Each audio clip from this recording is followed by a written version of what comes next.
3. Looking for something unique to do in Little Rock? Head to the Museum of Discovery. Explore hands-on exhibits, try real science experiments, and meet live animals up close. Little ones will love the Small Fry Fish Camp Gallery, designed just for early learners. Catch an electrifying bipolar musical Tesla coil show or live science demonstration during your visit. And with special events happening all the time, there's always something new to experience for all ages. So plan your visit and check out upcoming events at museumofdiscovery.org. You asked for a premium boat at an accessible price, and Trader Bill's Outdoor Sports delivered. Introducing the new Vexus Defender, starting at under $32,000. Unlike other brands, the Defender boasts an all-welded, high-performance hull, hydraulic steering, and custom fiberglass components that give you a stronger, smoother, and drier ride. For 42 years, our award-winning family business has put sportsmen first. Experience the difference at Trader Bill's Outdoor Sports at Hot Springs or Little Rock location, or on the web at traderbills.com.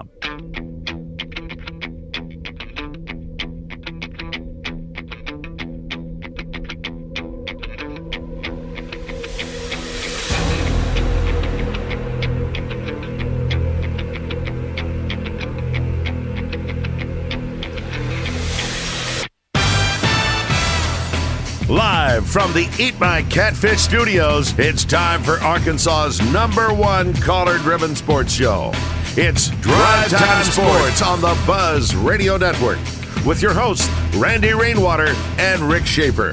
Lock it in and get ready to dial us up. Drive Time Sports is on the air. Monday.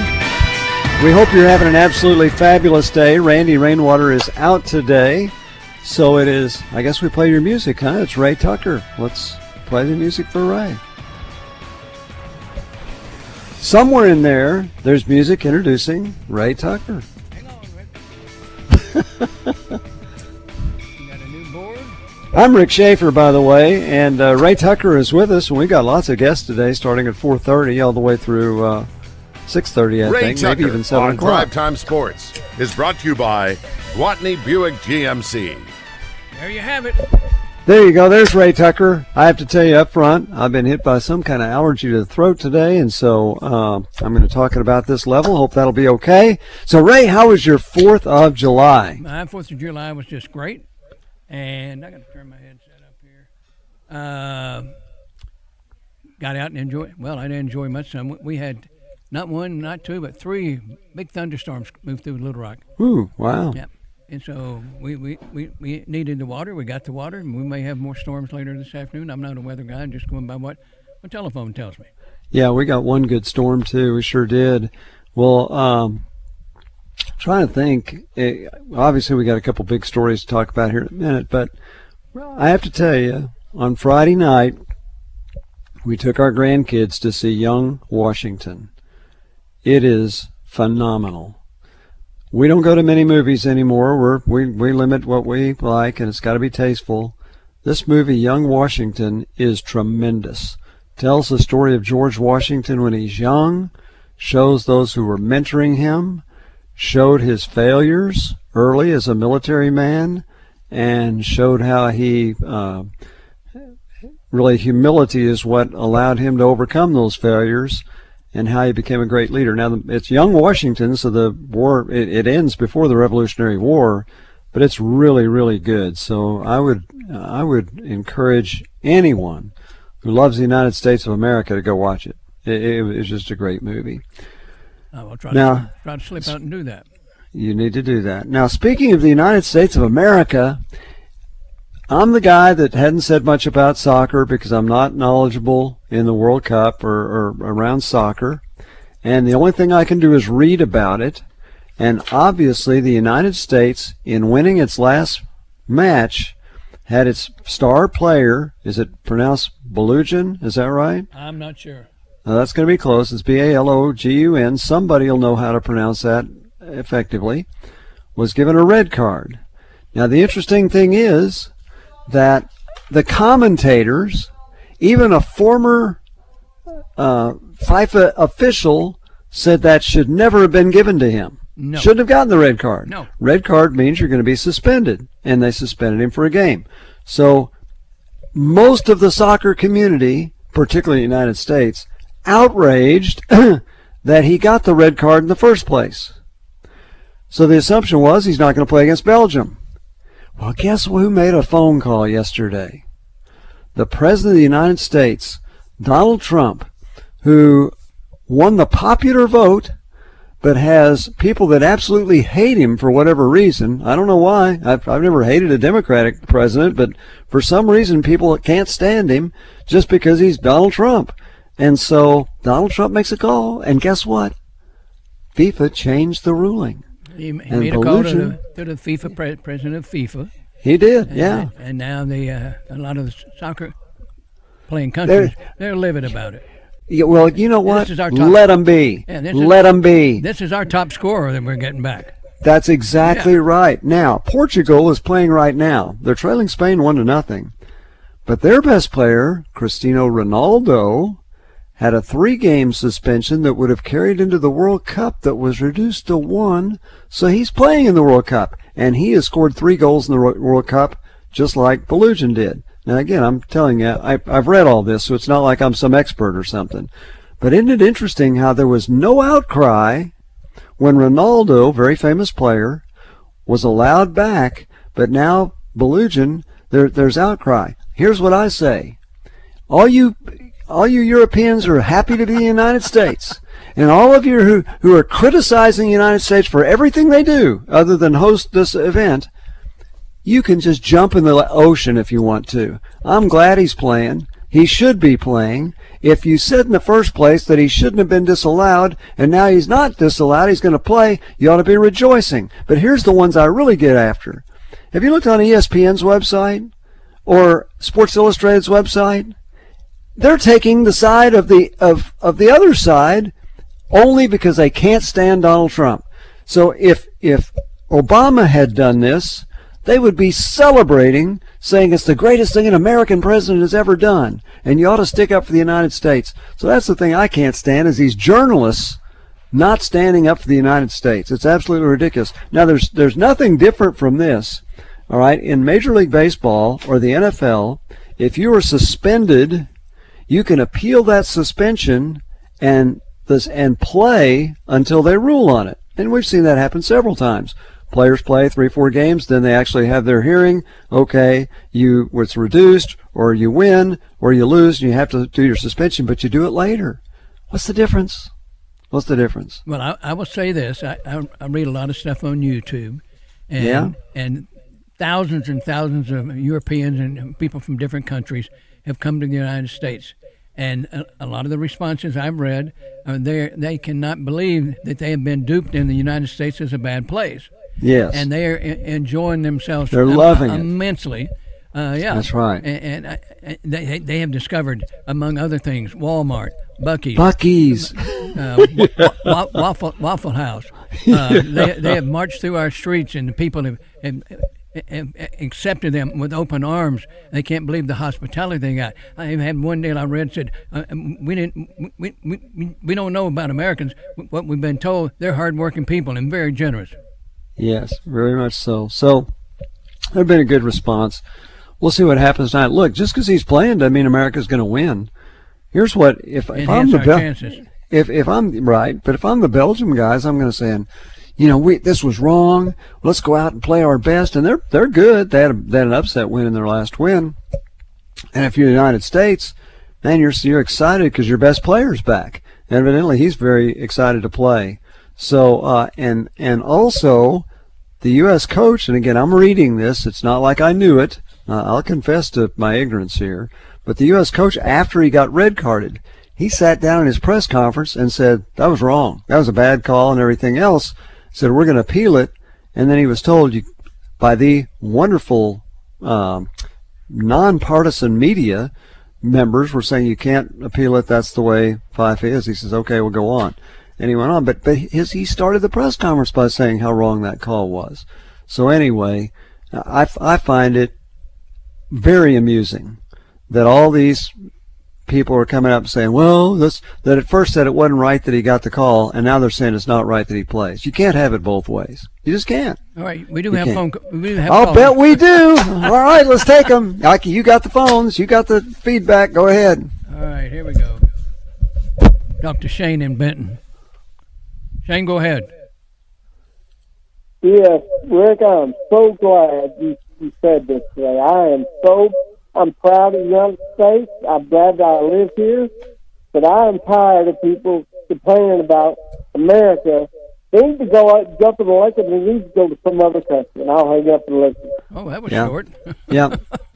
Look, did anybody? Okay, so we went to see Young Washington Friday night. We get home. I knew they were having a big celebration in Washington, D.C. I thought, well, I hate that I missed that. But I just thought I'd turn on TV, might get some highlights or something. It was still going. President Trump was still talking. And then, I don't know if you watched any of it, Ray, the musicians, they were amazing. They had 4 singers. They had the Navy band. They were absolutely astonishing. They were so good.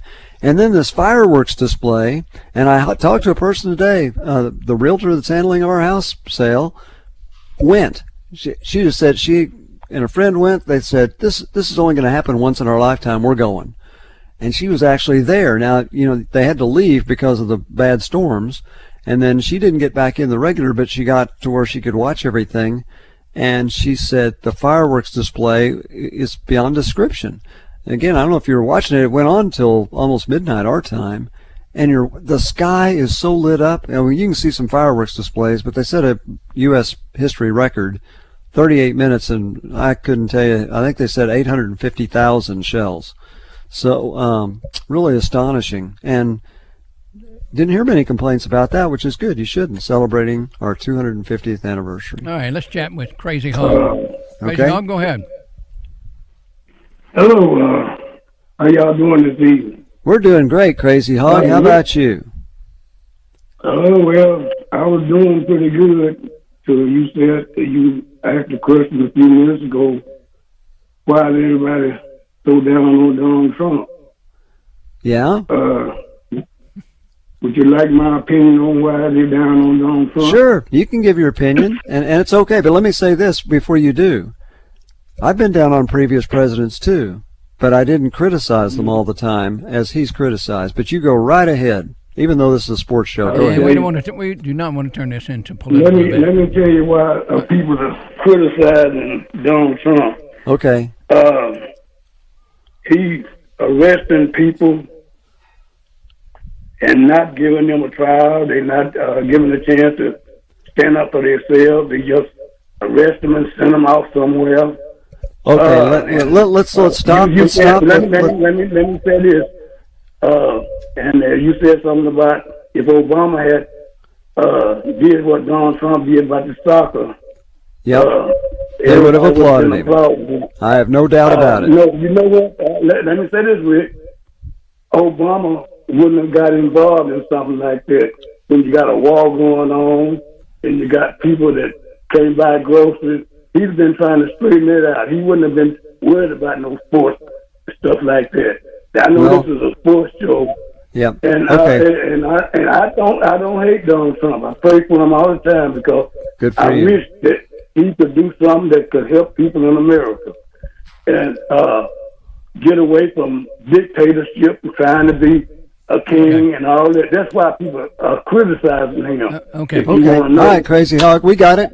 Thank you very much, and appreciate that. We don't want to turn it into a political show. President Obama was a huge Chicago White Sox fan. President Obama was a huge NBA fan. President Obama gave his picks on Super Bowl shows. So to say he wouldn't have been interested, I don't know if I'd go that far. I think whether it was George W. Bush, who was a big baseball guy, whether it was President Obama, whether it was President Clinton, whether it was President Biden, whether it was President Trump, if they could have done something to help the USA team, I think they would have. And I think others would have been applauded. That's just my opinion. And Crazy Hog, I'd love to sit down with you sometime and we can talk politics if you'd like. Just not, I think Drive Time Sports just isn't the place for that. And maybe I brought it up and it's my fault. And I apologize for that. You kind of did. I did. So I'm sorry. I'm sorry, Crazy Hog. I apologize. All right, let's talk to Support Marcus. Ryle already. He's not on tonight, but you can call anyway. Yes, sir. Go ahead. so I got to say that person. Okay, I'm sorry. We didn't hear what you first said. Go ahead, support Marcus. Oh, I said that's my name, and so I got to stick with my name, don't I? So yes, you do. That's right. Tell me about support Marcus. That's right. I would just say that I think the thing about the red card is, there are people that are politically writing about it, but really, the soccer community is upset because this is unprecedented in turning a red card in a World Cup like this. And I think that's what people are upset about. Yeah. But it was a bad call anyway. But like FIFA has never really done something like this in the World Cup, so I think that's why some people are upset about it. But at the same time, they corrected something that was wrong. So. Yeah, I think we need to. I'm sure you're right. I don't know any World Cup history, so I can't tell you when it's happened before. Here's the other thing that's really interesting, though. The United States men have never won, and it's my understanding. Did you know? Oh, go ahead. I said, did you know that? I think part of the reason it might got turned is that this referee has been disciplined for giving bad red cards in the past. Ooh. And has never been disciplined. He's been accused, but has never been proven. And so I think that kind of maybe played a role as well. Well, then, because I don't know the answer to this, is that referee still refereeing? I don't know. I know that he was accused of something like this in Brazil, but no one proved him guilty, and it was just a really weird call. So. Well, in all of our sports, we see calls that we don't agree with, but I can tell you the severity of that. Getting a red card for that was hogwash. Yeah, well, agreed. All right, you guys have a good day. Support Marcus. Okay, thanks for calling. I didn't know how controversial this would be calling in, because I just figured whether you like Trump or don't like Trump, this is the American soccer team. This would be like, let's say you're a Yankee fan. Let's say you can't stand the Yankees, and Aaron Judge got suspended for the 7th game of the World Series. Unless he killed somebody, people would be totally outraged that the best player on the Yankees couldn't play in the 7th game of the World Series. And then if he was reinstated, I'd have to think people would be excited, wouldn't you? I would think so. Let's talk to Mark. Mark, how are you this afternoon? Well, I'm doing the best, I guess. I think. Well, until I heard Rick talking today. Now I got another one that doesn't like me. 40 years. Yeah. But no, I've always loved you. Until you brought politics into a sports network. Yeah. Okay. You know that you're not supposed to do that. I know. I'm guilty. I'm sorry. You're a Republican, which I'm not Democrat. I'm not Republican. I'm not a Trump hater. I'm not a Obama or Biden hater. Good for you. But you stepped way over the line. I did. I'm sorry. No, well, you need to be sorry. But I did. Like I said, I've listened to you ever since I was a kid. Mark, he said on the radio. He said he's sorry, Mark. I'm just about your age. Well, then we both should know better, shouldn't we? Yeah, you should know better. I'm not. I called in. You're not. I'm not you're right. Millions of people to hear over the airwaves. I appreciate it. Look, Donald Trump, which praise Obama or somebody else too while you're at it. Well, I did not. Here's what I praised. I praised the decision to help the United States soccer team. If I went beyond that, I'm sorry. But I thought it was good that he did that. Did kids ever play sports and you tried to overrule an umpire? I coached baseball for 40 years. Right. And when you stick, somebody with authority, after I was an umpire for years, and whenever I went to, going to the appeals and everything, yes, I could get it overturned because I had power.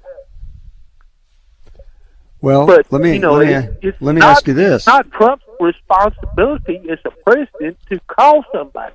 No, I disagree with that. I think whoever the president is, if it was him or if it was a Democrat or anybody else, should do the best you can for those who are representing the United States. And I think the United States gets attacked. Gets attacked people, by worldwide organizations. Oh, this is not the View, okay? That's right. It gets attacked by worldwide organizations, and that's what he stood up for. You can hate him as a president. I don't know why you shouldn't hate anybody, but you can dislike him as a president or like him as a president. I disagreed with the call. Okay. But and why is it overturned just because the president called? Maybe they were considering it beforehand. We don't know. Because the FIFA operates in complete. If it hadn't have been for Donald Trump, Obama wouldn't have even called. He might have. Or Biden. I hope he would have. I hope they would have. I hope they would have. Right, no, they shouldn't have. They don't need to stick their nose in something. You made your point here, okay? Okay, thank you. Like I said, Rick, I am disappointed in you for bringing. All right. Okay, thank you. Well, there may be others who are disappointed in me, and there may be others that aren't. To me, it's for the president to stand up for your country. It shouldn't matter what political party he is. But I did make the point, I talked about how journalists, and if anybody thinks journalists have been fair to him, whether you like him or not, then you're wrong. That's why I was saying previous presidents wouldn't have been criticized for this. And I think if previous presidents had done it, I hope they would have done it to stand up for the United States. Now, as far as umpires or authorities are concerned, I wonder how you feel about the system where you can get balls and strikes overturned. Because that is an immediate response to an incorrect call, is it not? Do you have a cauldron with a big spoon in it stirring things today, Rick? I didn't mean to. I knew this would be a hot topic. I guess the way I presented it maybe wasn't politically correct. I went, hang on your short, Schaeffer. Okay, all right. Go right ahead. Whoever else wants to call and beat me over the head, it's okay. Well, if you think nobody was listening today, the phone lines lit up like a Christmas tree in front of the National Capitol. I'm telling you. I've been beat up before. It's okay. Let's see. I don't think we got enough time to get. We've got 3 callers on here. 3 callers on here. Wow. Yeah. Open phone lines. We've got Kevin, Jay Ray, and Ron in Little Rock. Okay. You three. You all be patient. Cool off just a little bit. We're going to you all please hang on, and Trey Biddy will be with us, and he'll get to participate in this soccer discussion if he'd like to, because he'll be with us when we return. And doesn't have to be all Razorbacks. There's not a lot of Razorbacks going on, so if you want to call and beat me over the head, that's okay too. We'll be back with more on Drive Time Sports right after this.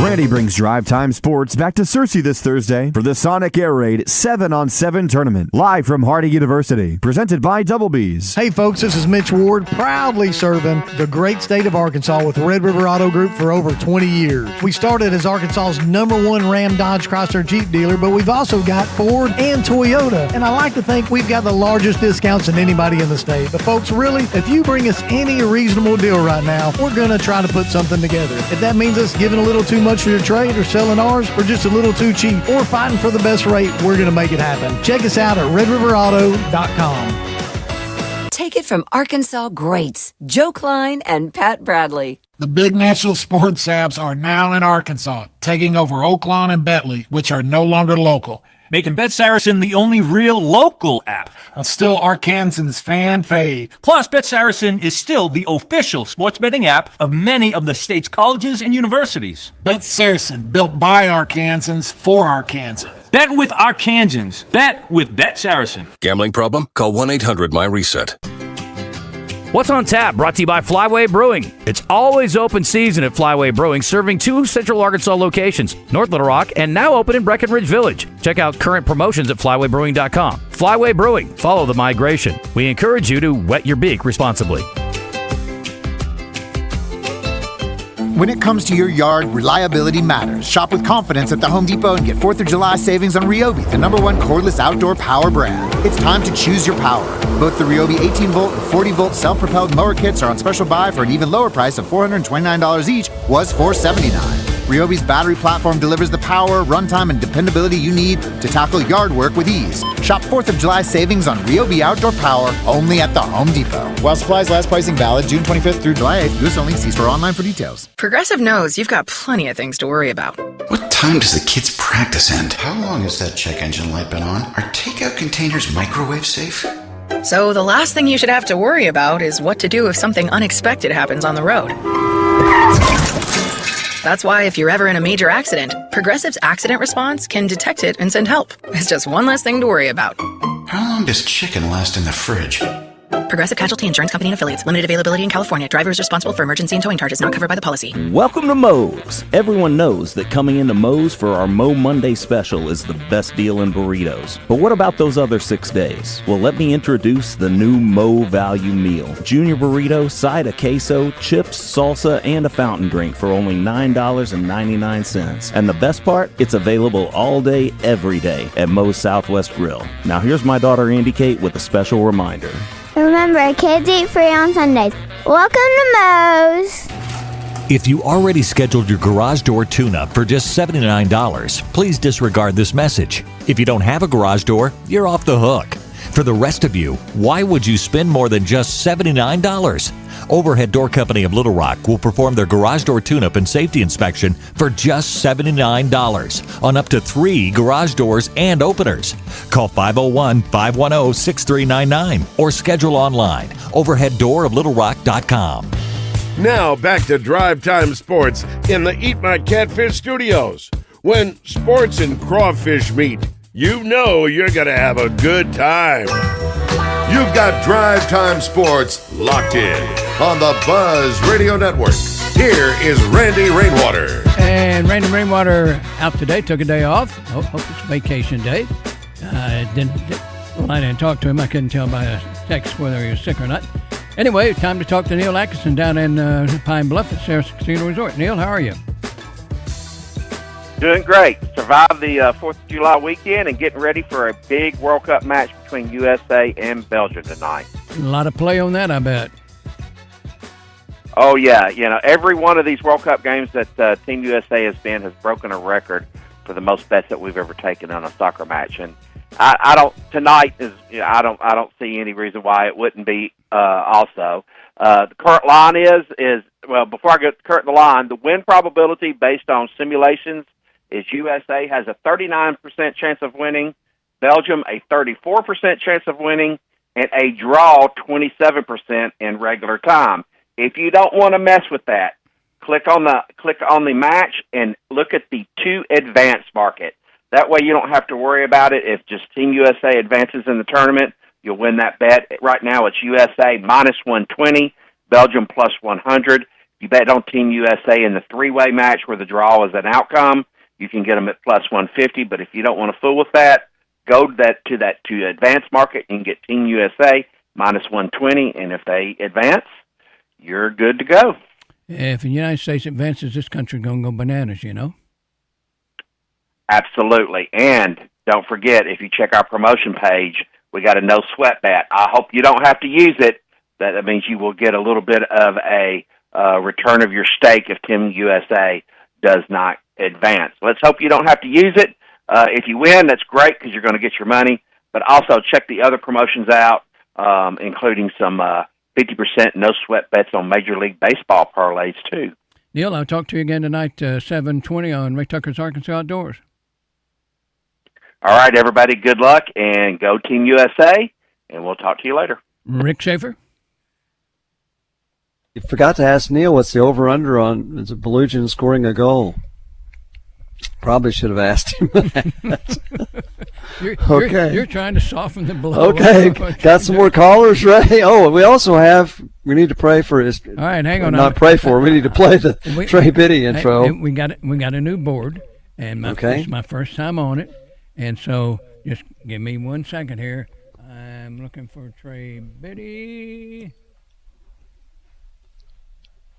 We'll play. And now, Trey Biddy is brought to you by Chris Crane Hyundai, Arkansas's #1 Hyundai dealer, and Genesis of Conway, Arkansas's only Genesis dealer. Genesis of Conway, the future of luxury today. Now, here's Trey Biddy. Trey, just in case you haven't heard, the voting polls are open. So, Trey, what do you think about Belugian playing tonight for the United States? Well, based on my limited knowledge of soccer, I think it's the right call. I'm surprised that it took them so long to reverse it, though. It seems like that's something that was pretty obvious. I'm surprised that they called it in the first place, but because it looked like a total accident, and it's not like he came with his cleats up or anything like that. So I'm glad it got, what is it, Article 27 or something, where they put you on probation for a year. So as long as he doesn't get another red card, he's not going to have to sit out a game. That's right. Well, if you haven't been listening to the show, because the President of the United States might have been involved in that decision, we're having some really nice discussion about this. So at any rate, Ray, you want to turn loose the phone lines again? The discussion was not about that. It was the wording that one of us used. Yeah. All right, what is that sound? I don't know. Maybe they're flushing me down the toilet. Could be. Who knows? Who knows? That's off your end, Trey. Maybe a toilet? I don't know. It's something. It sounds like water near a faucet. I'm not near a faucet right now. No, well, the building I'm in, the air conditioning is blasting pretty hard, so maybe that's it. Ah, okay. Yeah, we're used to blast today, so. Yeah, we're being blasted by some. Some have been supportive. Some haven't been, because we mentioned at the outset that President Trump got involved. I mentioned that don't let us go there. Trump got involved, and I wasn't sure, and he's gotten some criticism for it, and I think he ought to be supported for it. Don't go there, Rick. Anyway, that's my place. No comment. Trey Biddy's he'd like to have a much longer radio career than I may be about to have. So anyway, go ahead. I've always said I'd be good if nobody ever knows my political views or affiliation. That's right. All right, we've got Ron on the line. He's been waiting for a long time. Okay, great. All right, Ron, go ahead, Ron. Hi, Ron. Thanks for calling. Hey, did you hear me? Okay. Rick, I love you. I've always loved you. I have great respect for you. I am disappointed that you brought this up, but I don't want to talk about that. I want to talk about Bill Burnett. You know, you may have noticed the Bill Burnett just passed away. Yeah. And I just want to say a few things about Bill. I was at Fayetteville when he was playing. Great running back. How many times can a 6'1", 185-pound running back do the things he did? He was not only a great running back, he was a great man. I was involved with FCA in the 70s as a coach when he came to our school and helped us start an FCA chapter. He's just a wonderful man whose life was a benefit to everybody that knew him. Just wanted to mention that today. Thank you. All right, appreciate it. Okay, thank you for calling. Bill Burnett was, as he mentioned, it goes way beyond his football career. I understand that even when he was a player at Arkansas, which was before my time, although Ray, like you, that was a time when those guys were idolized in the state of Arkansas. Bill Burnett scored 49 career touchdowns. He missed half of his senior year, and he only played 3 years because he couldn't play as a freshman back then, and he was a third-year sophomore when he started in 1968. The Razorbacks during his 3 years were 28-5. Burnett scored 49 touchdowns and missed, 4 or 5 games, or he probably would have set the national record. His record for scoring touchdowns in a career still stands after all these years, and his last game was in 1970. And most of us have this image of Arkansas get to the 2-yard line or the 1-yard line, and here comes Bill Burnett just diving over the pile into the end zone. That's how Arkansas scored its first touchdown against Texas in the 1969 game. But Bill was a quality guy. He was involved with FCA while he was at Arkansas. At that time, Fellowship of Christian Athletes was still a pretty young organization. They had headquarters in Kansas City, but they didn't have any state representatives or state offices.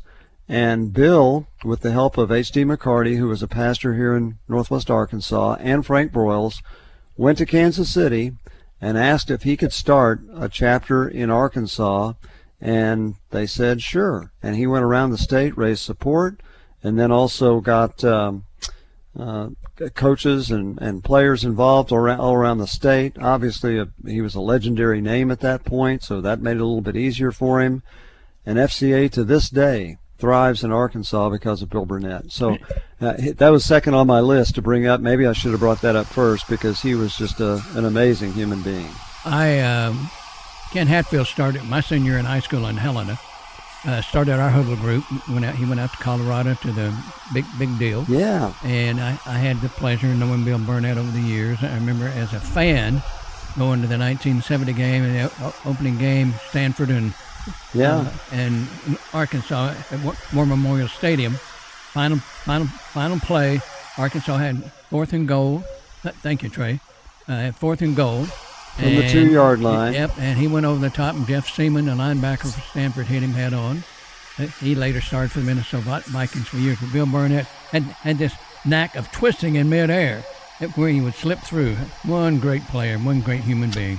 Well, I'll tell you another story about that is hard to grasp. One year we were down at the SEC meetings in Sandestin. My wife and I were playing tennis during a break. And next to us were a couple that were playing tennis as well. And, you get to know people down there. I started asking them, where are you from?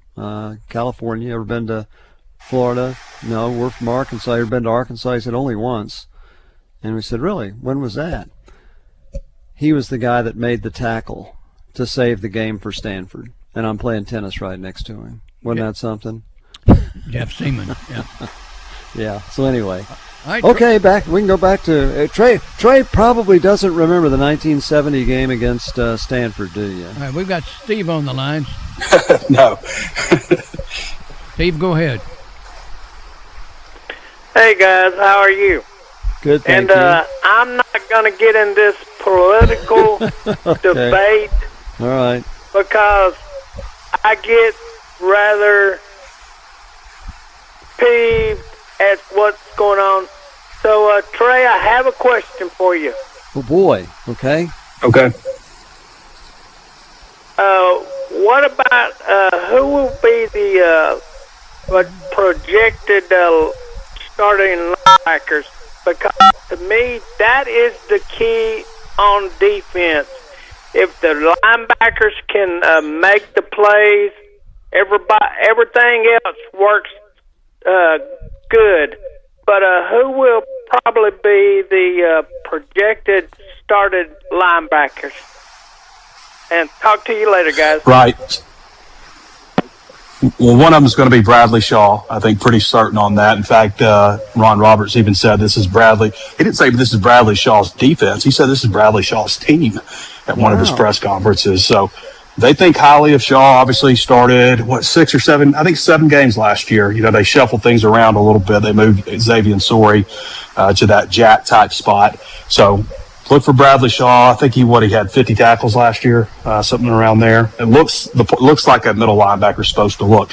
And they've actually dropped a little weight on him. He's down to 227, and all those guys are like 227.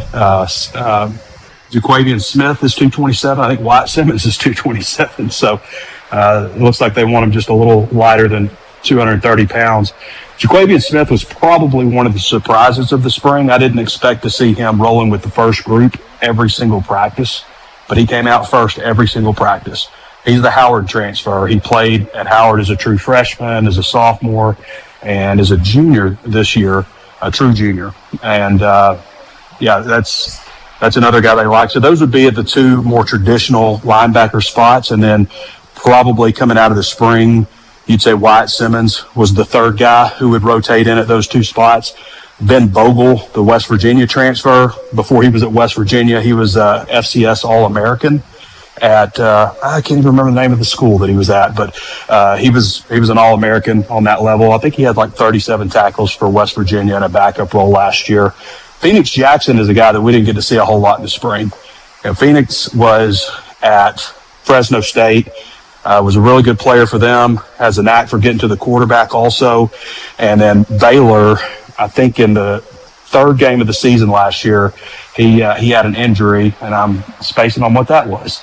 But he had an injury, and it cost him the rest of the year. And then he was going to transfer, I believe, to Washington State, and then did an about face and ended up at Arkansas. And but we didn't get to see him very much in the spring because he had an injury. At the 2 hybrid spots, you're going to have. Hold on, Trey. I hear the music, so we'll pick up. Yep, thinking about those hybrid spots. So Trey Biddy has left you hanging. He'll keep answering this question when we come back on Drive Time Sports.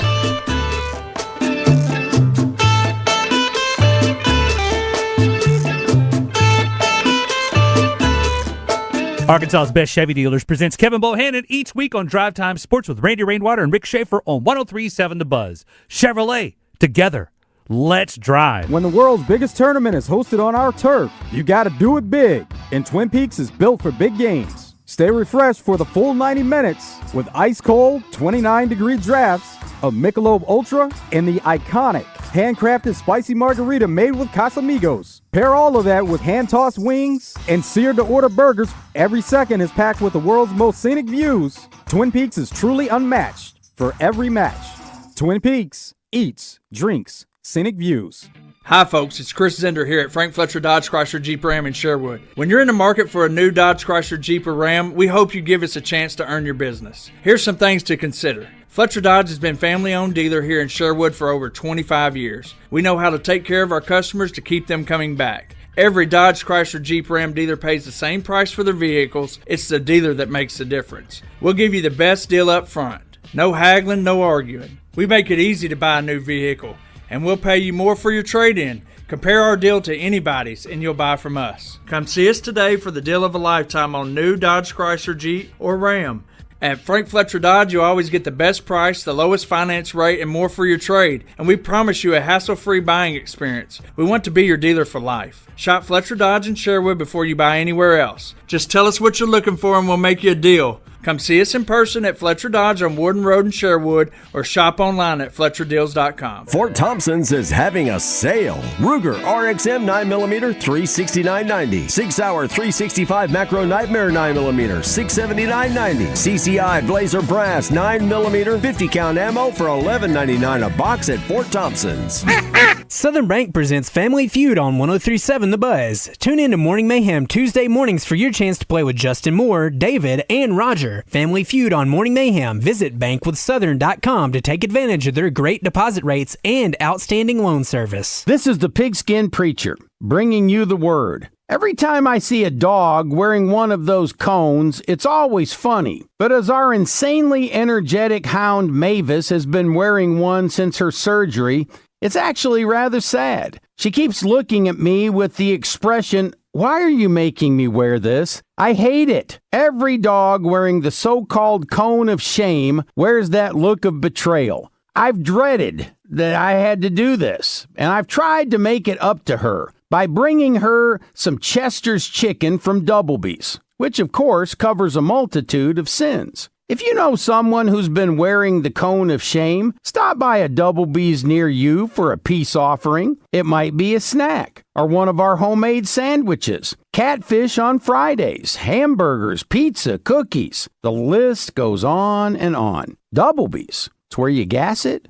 grab it, and go. That's Doublebee's. You're listening to Drive Time Sports, coming to you live from the Eat My Catfish studios. Eat fresh, eat local, eat my catfish. The #1 sports radio show in Arkansas. Drive Time Sports on the Buzz Radio Network. Welcome back to Drive Time Sports, and Trey Biddy was right in the middle of assessing Arkansas's linebackers. Go right ahead. Yeah, when we were on the hybrids, we talked about the 2 traditional linebacker spots, but you've also got the 2 hybrid roles, and Kamori House is a guy that they think has potential to play at the next level. You know, he was the leading tackler for North Carolina last season, and was one of the team captains as well. He was a 4-star transfer. Originally, they had started working him and Christian Harrison at that spot, and I like that they ended up moving Christian Harrison back over to safety and just kind of let Kamori House have that.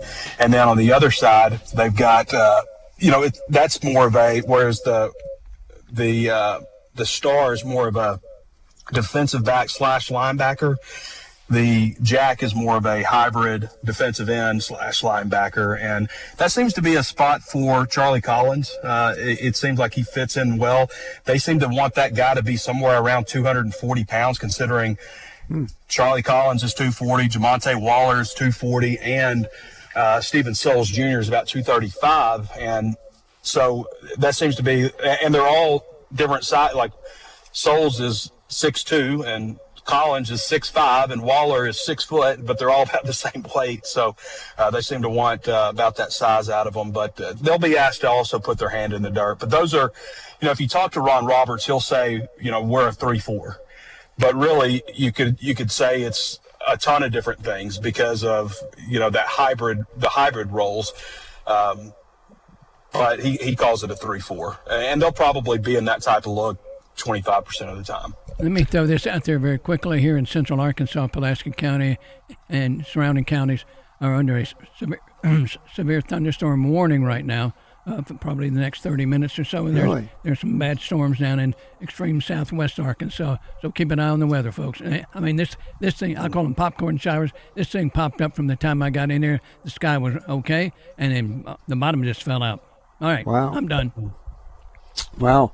I have to ask, wouldn't it be interesting, Trey, here's where we get into, again, being able to talk to players one-on-one, and I don't know how candid he would be anyway, but wouldn't you love to talk to House about what it was like for a year under Bill Belichick? Yeah. We probably could ask him. We'll probably get a buttoned-up answer, at the podium and stuff, but, that kind of got me thinking, though, when you asked that, like, who are they going to bring to SEC Media Days? You guys thought about that? That's going to be a real challenge, where this is what I've come up. I usually get pretty close on it. I'll miss one, but I usually will get two. Braylon Russell? I was thinking Quincy Rhodes would be a pretty good bet. I would say I'd say you're right. He will definitely go. Yeah. Quincy came up through Arkansas High School. He enrolled at Arkansas. He's a senior also. So Quincy makes a lot of sense. Yes. The next guy I think that makes the most sense is probably Caden Kittler, who's your returning starter at center. He's a good interview. He's also a senior. He kind of came up a different path. He was at Georgia Tech. He was a starter there and came to Arkansas, started last year, and is back as the starting center this year. And he's a good representative, I think. So he makes sense. But if you bring an offensive lineman and a defensive lineman, you can't really bring another defensive player. You got to bring somebody with a little flash on the other side of the ball. So it doesn't make a lot of sense to bring KJ Jackson, because if you bring KJ Jackson, then you're telling everybody this is our starting quarterback. Yeah. And you've let A.J. Hill know that the battle's going to continue through fall camp. So you can't really do that. I think the guy that makes sense is probably Sutton Smith. And I say that because he came from Memphis with Silverfield. So he's been with Silverfield for a number of years. So you're kind of bringing, if you do that, you're bringing three different worlds. You're also bringing a guy, who's a skill position player. So you bring a little bit more flash to the table. So that's who I would bet on. All right, we got a caller on the line, Danny. I'm not sure if he has a question for Trey or not, but we'll hit him up. Go ahead, Danny. Good. Well, I apologize. I don't have a question for Trey. I just had a comment okay. from the caller who was making a political statement. Is that I wanted to congratulate that caller for having such an imagination. The term political is tossed around so easy nowadays. Whether you're a Republican or Democrat, we're all Americans. That's for us to have a president who would stand up and have for his convictions of trying to make a wrong right, all I can say is thank you, Mr. President, for doing something that without the fear of offending somebody. All right, we're going political. Thank you for that. And let me just say this, too. I would have applauded the president, whoever he was, for doing that. So he helped the United States soccer team. I think that should be applauded no matter who the president is, but thank you for that. And we appreciate everybody tuning in to Wide World of Sports here today. Yeah. Trey, you raised an interesting question on who you take to media days. The other interesting question is, will there be enough media still there to care by the time Arkansas does it? And that's going to be an interesting thing. You got a new coach. You're bringing in 3 players, and if those 3 players are the ones they bring in, you're right. Those are 3 totally different worlds for people to talk to. That'd be really intriguing, I think. But do you think Arkansas could be totally overlooked? Well, definitely possible. I mean, and you can depend on what time of day you go to. You go in the morning, then there might be still people there. But I think that last day is actually a pretty decent crew, isn't it? I don't have it in front of me. But if I remember, it's a pretty good group of coaches and bigger schools. I think maybe like Texas might be going on the last day too. Yeah, I think you're right. Yeah. Yeah. So maybe that might keep people a little longer. Last year I didn't end up going. The year before, it was in Dallas, and I flew in the day of for Arkansas, which was the last day. Of course, it's the 3rd year in a row they've gone last. I flew in the day of that morning and flew out that night. I just came in and out. I didn't stay in the hotel. Wow. Which was pretty nice. This year I'm going to the whole thing though. I'm flying in Sunday night and leaving on the last day. So after Arkansas will have gone. So but because there's so many new coaches, so many new faces, it just seems like if you're going to go for the whole event, this would be the year to do it. Wow, interesting. And I know you got to work all the time, but it's in Tampa, isn't that correct? Yes, in Tampa. First time in Tampa. First thing I would be thinking is, I wonder if the Rays are in town, and they may or may not be. I don't know. But again, if you're working all day and you can't get away in the evening, it doesn't matter. But I would say maybe if it's in Atlanta, that's the only other place I think they could have it where there'd be a chance of a Major League Baseball game when you're at SEC media games. Of course, they don't want it because they want you to be focused on football, don't they? Right. Well, Dallas. Dallas, that's right. You're close to Arlington, that's right. Yeah, that's right. But that's your thing. That's not my thing. I'd be looking for the golf courses. I get that. Okay. Well, okay. Got any more calls, Ray, or are they given up for a while? No, they've kind of cooled off a little bit here. That's great. And if you have any live fan feedback and anybody wants to put me in the boiling pot, it's okay. I don't mind. Been there before, and it's okay. Trey, you know as well as I do that when you take a side on just about anything, early in my radio career with the Buzz, Houston Nutt was getting a lot of flack. Well, Houston Nutt was a freshman my first year at Arkansas, and so what am I going to do? Agree with somebody that's criticizing him when Houston Nutt's my friend? So I've been roasted on the Buzz before. It's happened. It lasted a lot longer back then. Well, I was breaking out the sauce here this afternoon, Rick.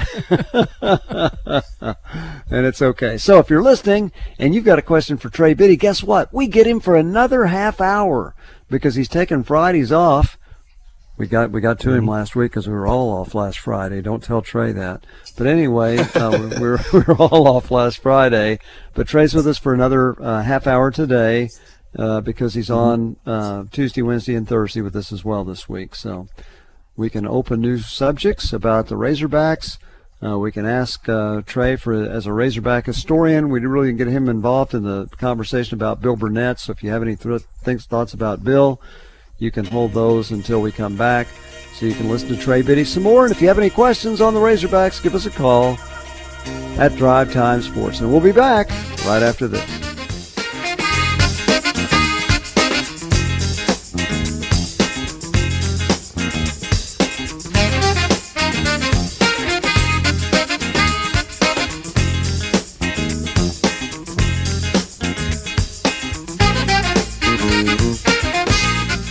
From Arkansas greats Joe Klein and Pat Bradley. The big national sports apps are now in Arkansas, taking over Oaklawn and Bentley, which are no longer local. Making Bet Saracen the only real local app.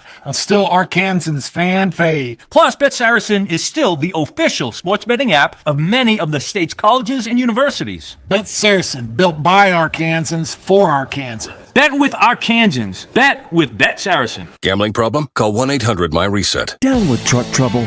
Lost time means lost money. Trust the experts at Powers Truck Parts and Service in North Little Rock. From headlight to tail light and everything in sight, their experienced technicians handle heavy-duty repairs, maintenance, diagnostics, DOT inspections, and more. They'll do the job right the first time so you can get back on the road fast. Family-owned, customer-focused, and built on over 30 years of trusted service. Visit PowersTruckParts.com today. Powers Truck Parts and Service, keeping your trucks rolling. Out of Bounds Hotline on 103.7 The Buzz is presented by D3 Auto Sales, Arkansas's #1 independent used car dealership, specializing in level and lifted trucks. D3AutoSales.com. Man, you are one pathetic loser. We know it, and we're proud of it. 103.7 The Buzz.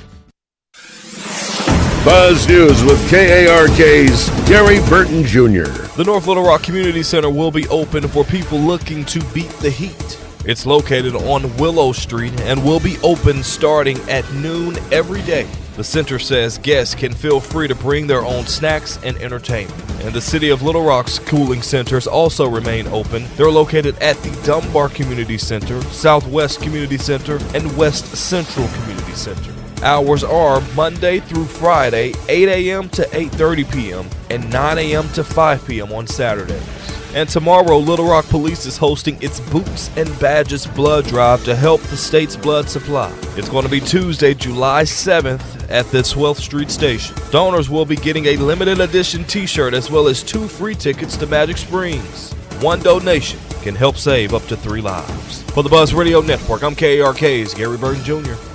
New Benihana promotion. Monday and Tuesday, lunch and dinner, 10% off of everything on the menu. Come to Benihana's. Scattered showers and thunderstorms are possible Monday afternoon, evening, and into the first half of Monday night. Some of those storms could be strong to severe, mainly for damaging wind gusts and hail, likely up to quarter size. Monday night into Tuesday morning, temperatures drop into the low 70s. Tuesday starts out with lots of sunshine, and then a few showers and storms are possible in the afternoon and evening. I'm Arkansas Storm Team meteorologist Jenna Warner for the Buzz Radio Network. Tune in to Out of Bounds each Monday for Weekend Recap, brought to you by Fleet Management Services. Serving Central Arkansas for over 20 years, they're your small to mid-sized fleet specialists that also takes care of our fleet at Signal Media. Fleet Management Services is now hiring for Loop Tech, Tire Tech, and Light Maintenance. 8 paid holidays and paid vacation, paid health insurance, and 401k. Paid depends on experience and signing bonus. Apply in person at 901 East 8th Street in Little Rock. Serious injuries happen every day. If it happens to you, don't wait. Dial 8. Dial 8 for Rainwater, Holton, Sexton. 888-8888. Anywhere in the state, dial 8. We've got you covered, Arkansas. Responsible attorneys Michael Rainwater and Bob Sexton. FanDuel, in partnership with Oaklawn Sports, is now available here in the state of Arkansas. And on the biggest soccer stage in the world this summer, FanDuel, in partnership with Oaklawn Sports, is changing the soccer game with a feature built for soccer fans. Because sometimes your player gets subbed off and your bet goes with them. It can happen at any moment. 1 minute they're on the pitch creating chances, and the next they're heading to the bench. Well, not anymore. With FanDuel's Super Sub, if your soccer player is subbed out, your bet stays in. That's right. When your player leaves the match, your bet automatically continues on with the substitute player. So, whether the action happens early, late, or deep into stoppage time, you're still in it until the final whistle. Visit FanDuel.com/Arkansas to get started now. FanDuel, in partnership with Oaklawn Sports. Let there be goals this summer on FanDuel. Must be 21 plus and present in Arkansas. See terms at sportsbook.fanduel.com. Gambling problem? Call 1-800-GAMBLER. When the unthinkable happens to your home or business, whether it's damage from smoke, water, fire, or mold, let Rainbow Restoration make you whole again. Their extensively trained team, state-of-the-art equipment, and 24/7 rapid response will help get your life back on track fast. Because this isn't just their service area, it's their home. When you need them, find them at rainbowrestores.com. Rainbow Restoration, where they restore, you recover. Services performed by an independently owned and operated franchise. Attention. If you suffer from consistent pain in your joints caused by arthritis, overuse, or injury, you may be a candidate for a revolutionary therapy that could revitalize damaged tissue. This approach can provide long-lasting relief from pain in your knees, shoulders, hips, and other joints with no surgery, no drugs, and no downtime. To find out if you're a viable candidate, you may request a free consultation from QC Kinetics by calling 501-600-2763. Instead of masking the symptoms, it goes to the root of the problem to resolve it at its source. Already used by thousands of satisfied patients nationwide, this joint pain therapy is available right now to the public, but only for qualified candidates. Again, to find out if you're a viable candidate for this therapy, you may request a free consultation by calling QC Kinetics at 501-600-2763. That's 501-600-2763. We got the big deals at the Big Lot. Summer is here at the Big Lot. If you need a truck or an SUV for the lake this summer, maybe a Jeep for some off-road fun, come see us at the Big Lot. Folks, we have a huge selection of pre-owned vehicles starting at under $20,000, and our banks work with any credit situation. You can buy with zero down, and our lenders love saying yes. So come see us at the Big Lot at Chris Crane Dodge Jeep Ram, Alcoa Road in Benton. The Big Lot Benton. The Arkansas Department of Transportation reminds you there is zero tolerance for handheld devices in highway construction zones, which are hands-free by law. And always slow down when you see orange barrels. Help us keep road workers and drivers safe. We all want to get home at the end of the day. Just remember, slow down, phone down. It only takes a second to change your life or someone else's. This message from the Arkansas Department of Transportation, the Arkansas Broadcasters Association, and this station.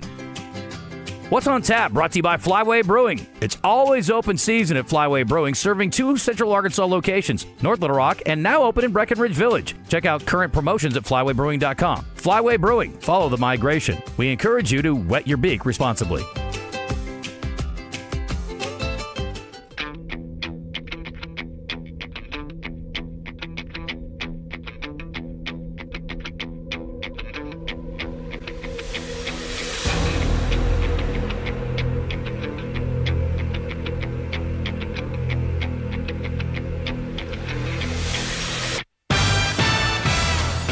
Live from the Eat My Catfish studios, it's time for Arkansas's #1 collar-driven sports show.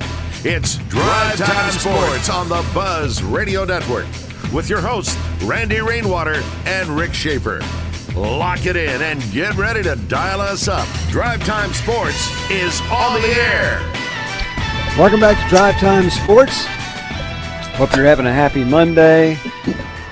Let's see, do we play both musics here again? Ray Tucker on Drive Time Sports is brought to you by Watney Buick GMC. And now, Trey Biddy is brought to you by Chris Crane Hyundai, Arkansas's #1 Hyundai dealer, and Genesis of Conway, Arkansas's only Genesis dealer. Genesis of Conway, the future of luxury today. Now, here's Trey Biddy. All right, Trey, we may have some other callers, and if we do, Ray, just interrupt me. But first, you're a little bit younger than we are. Any recollections of all of Bill Burnett?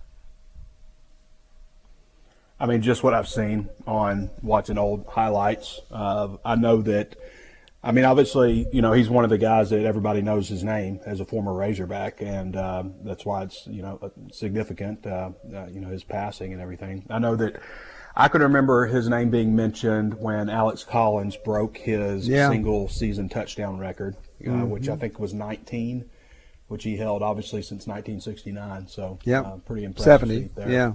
Yeah. Pretty amazing. No, and even McFadden, who played 3 full years, couldn't catch his overall touchdown record.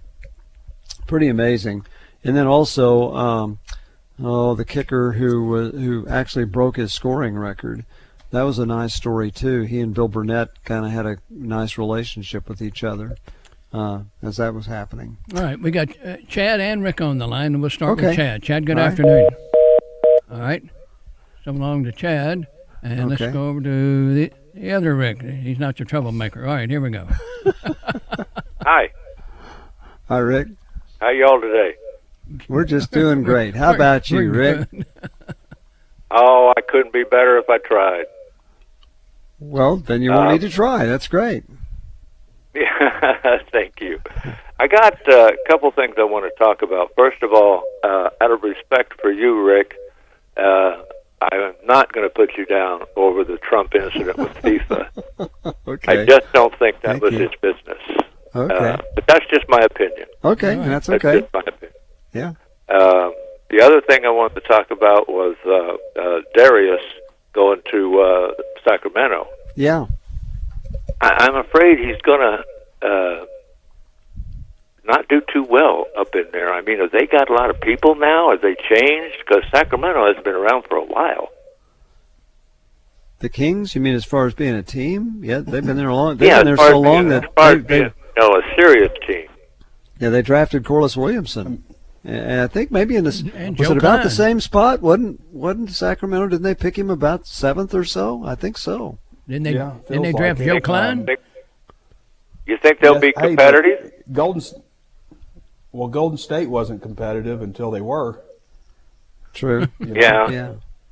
Yeah. That's Well, true. the thing about it is, if you're drafted early, it's because a team wasn't very good. That's why they got the chance to draft you. You know, the NBA has the thing where they have a lottery, so they take all the worst teams and throw them in there, and you pull out a ping pong ball. But Yeah. But anyway, I know if you- about that. yeah, I was if kind you of get- hoping to go to Chicago. Yeah. I was hoping to go to Chicago. Okay. Well, But, right now Sacramento, anyway. and maybe they'll be more competitive because he's Sacramento on their fans- team. Yeah. Oh, they will I mean, be. I the just fans think seem he's got pretty so much excited about talent him. that they're going to be a better team this year. But Yeah. anyway, now I think Malik going to Cleveland is a good thing. Oh yeah, but there again, he went think much later, and that's why he was able to go to the Cavaliers. Right. And then Trevin did well too. I think he'll do great in Denver. Yeah, I think he'll be. Anyway, he could be really good. Yeah. Now, Okay. The other thing I'm kind of concerned about is I really like Taylor Green. I thought he was a little, what's the verb I'm looking for, I guess. He was a little quick-footed, and some of his decision-making was a little questionable to me. But now he's in Cleveland, and they got how many quarterbacks? 3 or 4? They got a bunch, Yeah, including Sanders. I'm kind who of worried thinks he about should whether be. he's going to get. Yeah. Wonder whether Well, he's going to get lost in like that. Hey, who is our new quarterback this year? Who is on the string for our quarterbacks this year in football? There you go, Trey. Take it away, Trey. Quarterback Not this ready year, to talk. Trey. Yeah, you go. You just I think jump it's right KJ in. Jackson. I think it's KJ Jackson. He just seems like he's got a pretty big leg up on A.J. Hill. The two combatants are KJ Jackson and A.J. Hill. They're both unproven. They haven't been put in a situation really where the game is on the line, aside from A.J. played at Memphis against UAB, and they were driving down the field, and he threw a pretty good pass at the end, but they didn't get it in, and they lost to UAB last year. Where did He was JJ kind of come forced from? into action there. KJ, he's from Alabama originally. He enrolled at Arkansas as a freshman. He played some last He year. was here last year. He started the JJ game a freshman? against Missouri. No, Sophomore. Is JJ a freshman? Is JJ a freshman? KJ. He's a KJ? sophomore. Yeah. Yeah. He's a sophomore. And what is AJ? Yep. Oh, Is A.J. he a Hill. sophomore as well? He's a Memphis. redshirt freshman. Redshirt freshman. Mm-hmm. Okay. And the other thing I just wanted to say, and then I'll get off the line, is that we got Billy back, and man, I'm thrilled. Billy Richmond. Thrilled. I think Absolutely. Billy's going to have a heck of a year this year. Needs to. He's going to be the leader of the pack, and it's a young team to go with him. Well, that's what I'm hoping. We still got. I think we got Pringle and Knox back too, didn't we? No. Knox went We to didn't? Louisville, and Pringle used his eligibility. He's finished. Oh, he's done. Okay. Yeah, he still got cashed Malik in. Ewan. Ewan is trying to get a 5th year, but he Billy won't is be at the only guy Arkansas. back from last year. Yeah, Billy's he's the it. only guy back. Yeah, that's He's played. the only one. Well, what happened to DJ? Isaiah Seeley is back, but he's hurt, and we don't know if he'll be back during the season. This fella's not keeping What about up. DJ? Is he gone? DJ's gone? Everybody's DJ gone Wagner but Billy gone? Richmond. Yeah, DJ Wagner Gone. transferred out as well. Yes, he did. Mm-hmm. Good Lord. And it comes down to the coach and the recruiting. And He's such. still here. Calipari's still here. That's good. Oh, absolutely. You know, like I'm saying, that comes back to his getting kids in there, and he's a great coach, so I have hope. Anyway, that's all I really had. I just Okay. wanted to Great. throw those things out. Thank you so much for calling. Have a good day, okay. man. So, Trey, you wanted to make a comment about Acuff going to Sacramento. What are your thoughts on that? Well, yeah, I was just saying that, it feels like they're going to build the team around him. And I think there was a little bit of surprise that Brooklyn didn't take him. And when Brooklyn didn't take him, they had, in the arena, I'm not even sure what Sacramento's arena is called, but in the arena, all the fans, when Brooklyn did not take him, they went nuts. They went absolutely nuts because they knew that they were about to draft him. So the fans seemed to be really excited about him. He had 25 points the other day in the summer league game. He wasn't real efficient. I think he was like only 1 of 9 from 3-point range and maybe like 9 of 25 or something like that from the floor, but still had 25 points. And I didn't see the game live, but he was on ESPN, and they were doing, it was all Acuff, so that was pretty cool to see. All right, we got Mike on the line, gentlemen. Okay. Hi, Mike. Hey, Mike. You're Trey, Mike. I had a question. You're Mike. No. That's right. Hi, Trey. Go ahead. Hey, Trey, I had a question. Take the big three sports, basketball, baseball, and football, and compare the high school landscape now compared to 10 years ago. Does Arkansas as a state produce just as many recruits, or are we in better position as a state producing high school athletes to go to, programs like Arkansas State, or are we falling behind? What do you see kind of in that landscape? Thanks. Well, for whatever reason, Arkansas has always produced really high level for basketball. The number of 5-star basketball players that have come out of the state, and guys, there's not in football. There's like usually about 32 5-stars. In basketball, 20 maybe. It just depends on the year. There's not ever a set amount. Yeah. And think about the guys that have come through this state that have been 5-stars, and J.J. Andrews is the latest, and that's this year. So, pretty impressive. And Nick Smith was I think 24/7 had him like the number one prospect in the country coming out of high school, and obviously he had a lot of injuries and stuff here. But Malik Monk was another 5-star. There's been quite a number. So for whatever reason, football does not produce at the same level as basketball does. I always compare it to Mississippi, which is a similar size state in population, and Mississippi produces per capita dramatically more than Arkansas. And maybe that's, gone down for Arkansas over the years. Last year wasn't a particularly high level of talent in the state for football, but it fluctuates a lot. You might have a year where you only have, 6 or 7 guys that can play on this level at Arkansas. And of those 6 or 7, half of them generally aren't going to pan out. Usually it's about half your class that pans out. There are other years where you might have 15. You might have a really strong in-state class. So it fluctuates a lot. It seems like it fluctuates a lot just because the number's kind of low. Whereas you're talking about Texas, you're talking anywhere from 350 to 400 playing Division I football. So that's a challenge that Arkansas has had to overcome. I think baseball produces pretty decently. Yes. I'm not sure on that, but I think it does. Mm-hmm. But football is never – I say it never has. Back in Houston Nutt's day – but Houston Nutt would take a lot of players. Like, they would sign a lot of guys. In fact, they implemented the Houston Nutt rule when he was at Ole Miss, when he signed 37 players, and you can only bring in 25. But he signed 37 because he was a big fan of signing and placing guys that weren't going to make their grades, putting them in a junior college and having that connection with the junior college. So, hey, we're going to put this guy with you, make sure he comes back to us, So that was kind of his strategy on that. But yeah, the state hasn't produced really. It feels like it's gone down. I mean, when is the last time you've had a Matt Jones or a Darren McFadden or a Joe Adams or a Traylon Burks? I mean, Burks has been. I mean, you got to go back to 2019 for Burks. It's been a little while. Mm-hmm. It has, no doubt. Maybe Braylon Russell will turn into that this year. Hope so. All right, we got Brian on the line, guys. Okay. Brian, go ahead, please.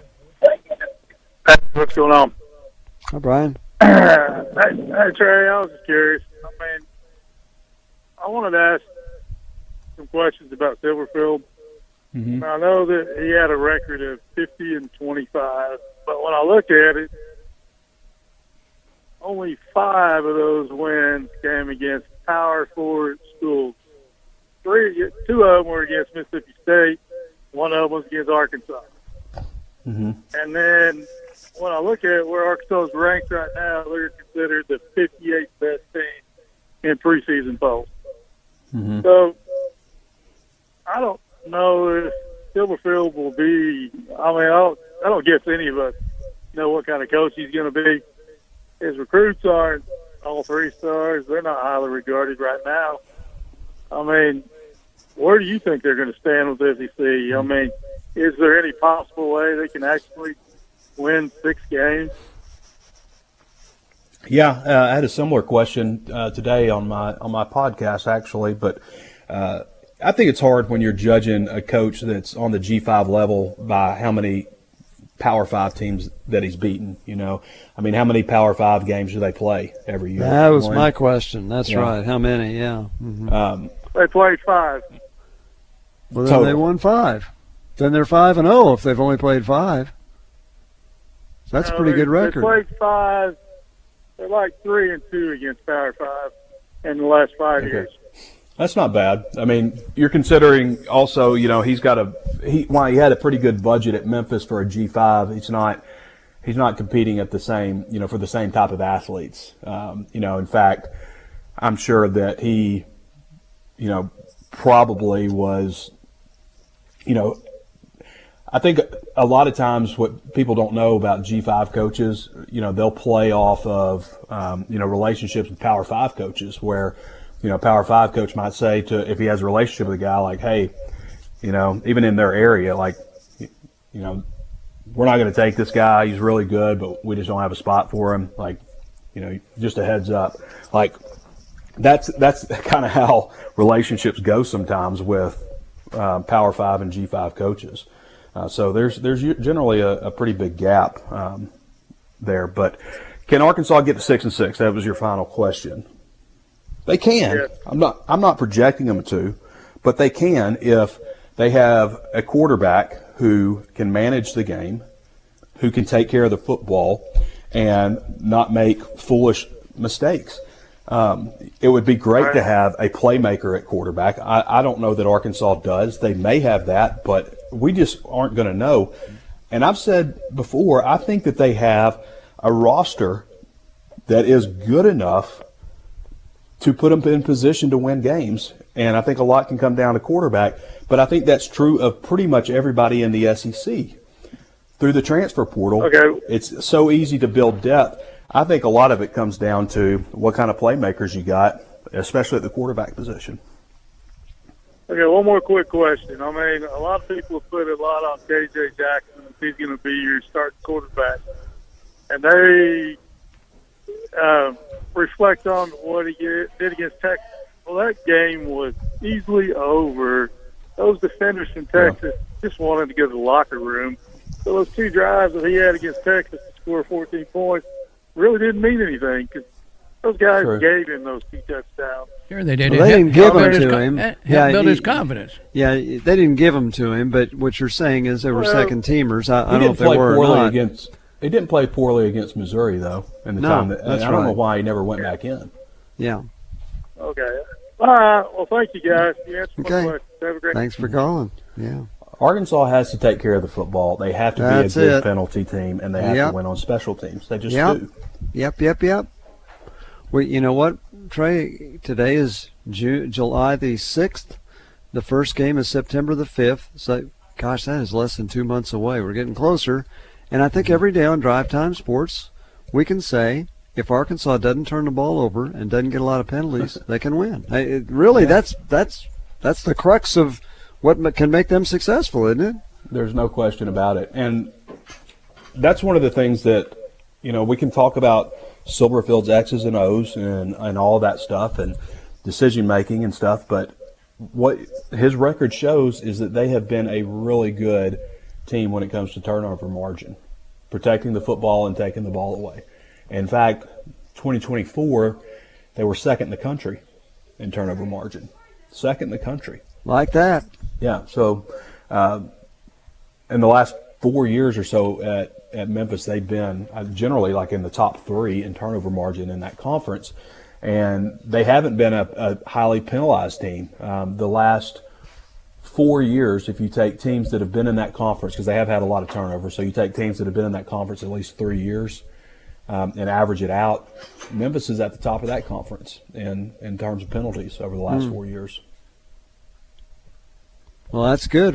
You like hearing every bit of that, because how many times in recent years has the frustration been because of illegal procedure penalties or pass interference penalties? How many games do you think, we talk about turnovers, how many games was Arkansas hurt last year by pass interference calls? Yeah. And, pass interference calls, like you can coach that to get better at that. It seems like we'll hear the complaint every year that defensive backs aren't getting their head around. Yeah, right. And maybe that's easier said than done, but it is frustrating when you see that. And but those kind of penalties happen. The penalties pre-snap, that's a lack of focus. That's and the right. penalties post-snap are a lack of discipline. And Arkansas has had way too many of both of those.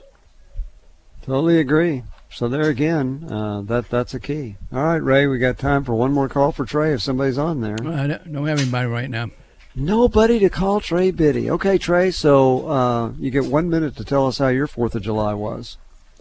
My 4th of July started Friday with a round of golf and then a party over at a friend's house where we had all the fixings and the pool and some fireworks. And then my 4th had in-laws over and cooked all kinds of stuff and went to Fayetteville Country Club and watched the fireworks and came back. And then Sunday went to La Hacienda.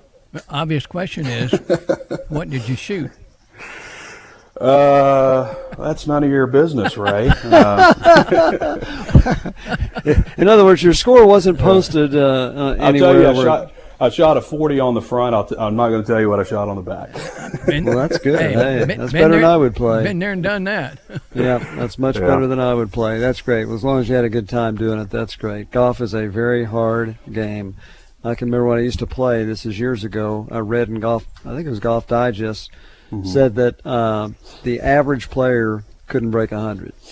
And it was like only 30% of golfers could break 100. So that's if you're shooting one 40 of the big on 9, tricks, that's good. I think that opens a lot of people's eyes is the average golfer. And people who play a lot of golf are like, that sounds crazy, but the average golfer loses 4 balls a round. Yep, that's exactly that's 8 right. strokes. That's right. 8 strokes. Isn't that something? Wow. That's if you count penalties and you don't just throw it back into the fairway if you find it. Well, you can't do that. That's cheating. Oh, you can't? I think people do it. All right, Trey, thanks a lot. We'll talk to you tomorrow. Stay tuned. Pat Bradley's next on Drive Time Sports. Catch the Buzz's ticker on our social media platforms presented by Luxury Pool and Spa in Conway and Russellville, celebrating 50 years in business. LuxuryPoolArkansas.com. Take it from Arkansas greats, Joe Klein and Pat Bradley. The big national sports apps are now in Arkansas, taking over Oaklawn and Bentley, which are no longer local. Making Bet Saracen the only real local app. Still Arkansans' fan fave. Plus, Bet Saracen is still the official sports betting app of many of the state's colleges and universities. Bet Saracen, built by Arkansans for Arkansans. Bet with Arkansans. Bet with Bet Saracen. Gambling problem? Call 1-800-MY-RESET. Lost in the real estate jungle? Boundary or easement dispute? Title problem? Hire Lion Legal.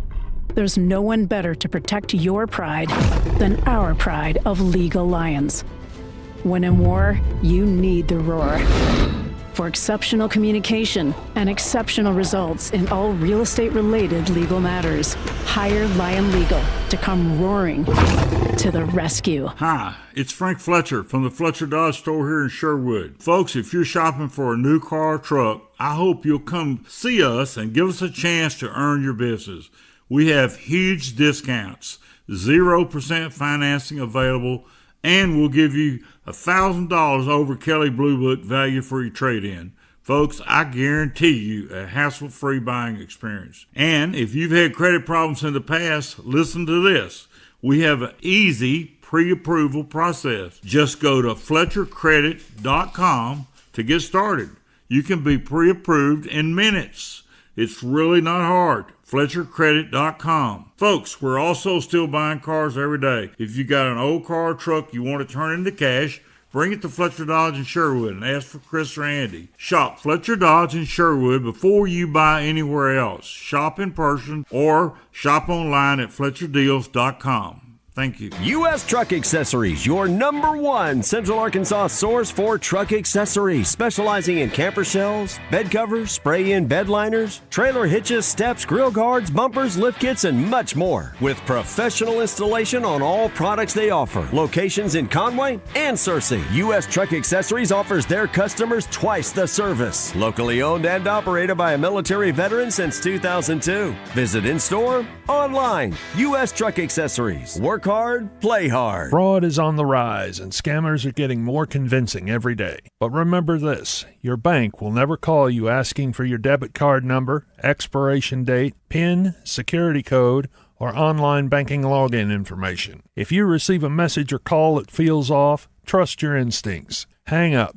Don't click. Don't respond. Instead, contact your bank directly using a number you know and trust. Protect your information. Protect your money. When in doubt, call your bank.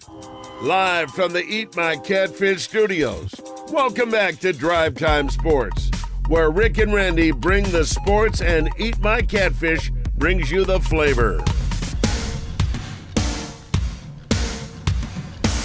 The #1 sports radio show in Arkansas, Drive Time Sports on the Buzz Radio Network.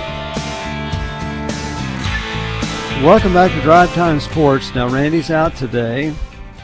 Last Friday, I did the spot for Riverfront Steakhouse, but he didn't tell me to do that today.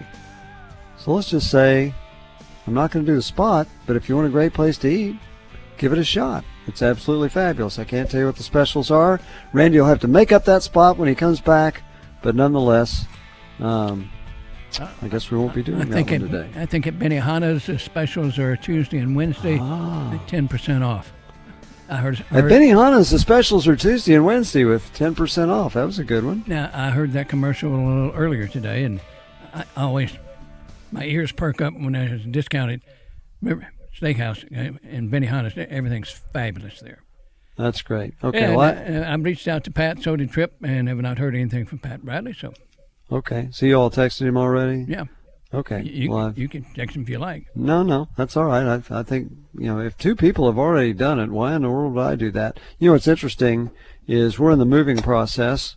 I thought that the house that we were in would be the last house we would live in because it's a great house. It's in a great neighborhood, and that's why it sold very fast. And so we closed on that today. We closed on the house we're moving into tomorrow. Oh, wow. And, congratulations. Well, thank you. And when you do those kind of things, you have to go through things, and you end up throwing some things out, and you end up discovering some things that you put away that you forgot you even had. And what's really interesting is I worked for 24 years at the athletic department at the University of Arkansas. I now have been out. I left that 26 years ago. So, it's interesting. But in some of the things we were looking at were pictures of the of when I was leaving the department, and nice little reception they threw for me. And guess who was there? Pat Bradley. And so Pat came to that. So surely we can get him on our show, right? He's supposed to be a regular. I just wish look, he's like the Beach Boys. He gets around. Oh, well, all right. I'm not even going to buzz it. Well, I like that. I like the Beach Boys. I wish I was in Seattle. It's where I wish I was. For the match tonight? Oh, yeah. I wish I was there for this. For all the travails, for all the, whether you like the politics involved, whether you like FIFA, whether you like anything else, I think the focus on tonight's United States-Belgium game, because, number one, Americans do watch soccer some, and even the World Cup, but the American audience is way up over the past, and part of it's because the United States men's team's doing this, and here they are in this beautiful city of Seattle, and they're playing against Belgium, so you've had all this surrounding stuff, but it still comes down to the game between the United States and Belgium, and the winner goes to the quarterfinals. I don't know if the United States, again, my soccer history is, I can't tell you if they've ever gone to the quarterfinals. It's my understanding it's the first time they've ever won 3 matches in a World Cup, so that's really cool. The team that the winner of this will play Spain, and Spain beat Portugal today 1-0. And it's interesting, before we started, we were talking about Ronaldo, who's one of the greatest players of all time, whose suspension was reduced before the World Cup. He was supposed to miss 3 games. He only missed 1, so he did play in the World Cup for Portugal. He didn't score today. Well, guess what? I didn't know this, again, because of my ignorance. This was his last game. So his suspension doesn't matter. I guess he's a little older, and this is his last World Cup and last time to represent Portugal. And evidently he was very broken up emotionally after the game, because this was it for him. So actually, what FIFA did for him was even more than what they've done for the United States, because he wouldn't have played in 2 matches. What if they wouldn't have won those 2? But he did get to play, and evidently this was his last game in soccer. So he and Messi's the other superstar, and isn't he up in his upper 30s as well? I think so. My soccer knowledge is about like yours. Yeah. By the way, Kelly Harrell, who is the women's soccer coach at UA Little Rock, will join us at 6:30 to talk World Cup stuff. That's great. Yeah. Very good. And we got Chuck from Wynn is on the line with us. All right. Let me punch him up. All right. Thanks. And we'll get him going. Hey, Chuck, how are you? Hope you're having a good day. Oh, I'm having a great day. I just heard on the news that President Trump has called Major League Baseball, and Pete Rose is going in the Hall of Fame tomorrow. Well, he did back Pete Rose at one time. He did, and here's the thing. Here's the thing. Yet President Trump did lobby the commissioner of baseball, although it's really up to the Baseball Hall of Fame, but he did commission him, and he pressured him to say make him eligible again. And so Major League Baseball declared that once a player is deceased, if he's been permanently banned, he does have you can elect him to the Hall of Fame. Now he'd have the next ballot that he'd be eligible on, I think, is 2028. And Shoeless Joe Jackson ought to be on there as well. But you're right, that also was presidential influence. Yep. Now, of course, I think they need to just go back far enough to let Shoeless Joe in, and then forget Rose. Well, Rose, I don't think that Shoeless Joe ever did anything wrong. I don't think Shoeless Joe knew. I think he knew the plot was there. He was, Shoeless Joe Jackson's signatures. His stats were too good. Yeah, he hit 375, hit the only home run in the World Series. But here's the thing, Shoeless Joe Jackson, and he wouldn't sign Shoeless, but Joe Jackson autographs are extraordinarily rare because he was illiterate, and he put X for the most part. And evidently on whatever paper this was that he supposedly agreed to do that, he put an X. And so whether or not he actually didn't play hard, we're never going to know. Well, I got a football question. this is my premise here. The last 2 years, we focused on speed because you guys would be talking on here about how many miles per hour runners were going. Remember? Yes. You remember that was the main focus. Oh, somebody's running, 88 miles per hour. Yeah. But at the same time we started focusing on speed, our turnovers skyrocketed and our takeaways dropped. Did we focus too much on speed and not enough on strength? That's a great question. I think they had strength as well. Whether that was our guys fundamental, physical, because but they take a ball away from them, like there's nothing. You're right. But the point being is, if you don't have speed, it ain't gonna matter. It doesn't matter how fundamentally sound you are or anything else. You've got to have speed in this conference because that's a premium. So yes, they might have been a little faster, but the question would be, did that make them careless? I don't know about that. Because when you look at Taylor Green, he definitely had speed. But he was careless with the ball at the wrong time. Yeah. And our running backs, they would just, when you're fighting for extra yards, I always knew that the other team was coming out with the ball. Yeah, well, they can. They would just, they would just physically take it away. And it's interesting. But anyway, because, go ahead. Well, I just said my wife came at her, so I have to get off the phone now. Pay attention to her. Okay, you should pay attention to She's her. shaking Good for you. her head at me now, so I guess I'm in trouble. All right, guys, I'm going to turn the radio up so she can hear it. All right, thank you for calling. You think about, I don't know how many times Washington actually fumbled last year. Probably wasn't very many. He did fumble beyond the Memphis game, but that's the one you remember. There's one of your stars, and he fumbles at the Memphis 2 or 3 yard line when all Arkansas has to do is kick a field goal, win the game, and there's less than a minute to go. So that was the first turnover that really was awful for the Razorbacks. And then on the other end, Arkansas recovered a fumble against Arkansas State in Game 2 and didn't recover another one all year. I don't ever remember a year like that. I've never heard that happen to anybody. Yeah. I will do this weather-wise. I'm not a weather guy, folks. I'm not a meteor. Okay. I'm just reading off the top of the screen in here. Okay. Pulaski County is under a flash flood warning right now. The skies have lightened. There's not any wind at all, and it's just, I don't know if this is set in to downtown Little Rock where we are, but it is raining straight down and pouring down. And there are other counties in the state under weather watches, and so you might turn on your TV and check if you're.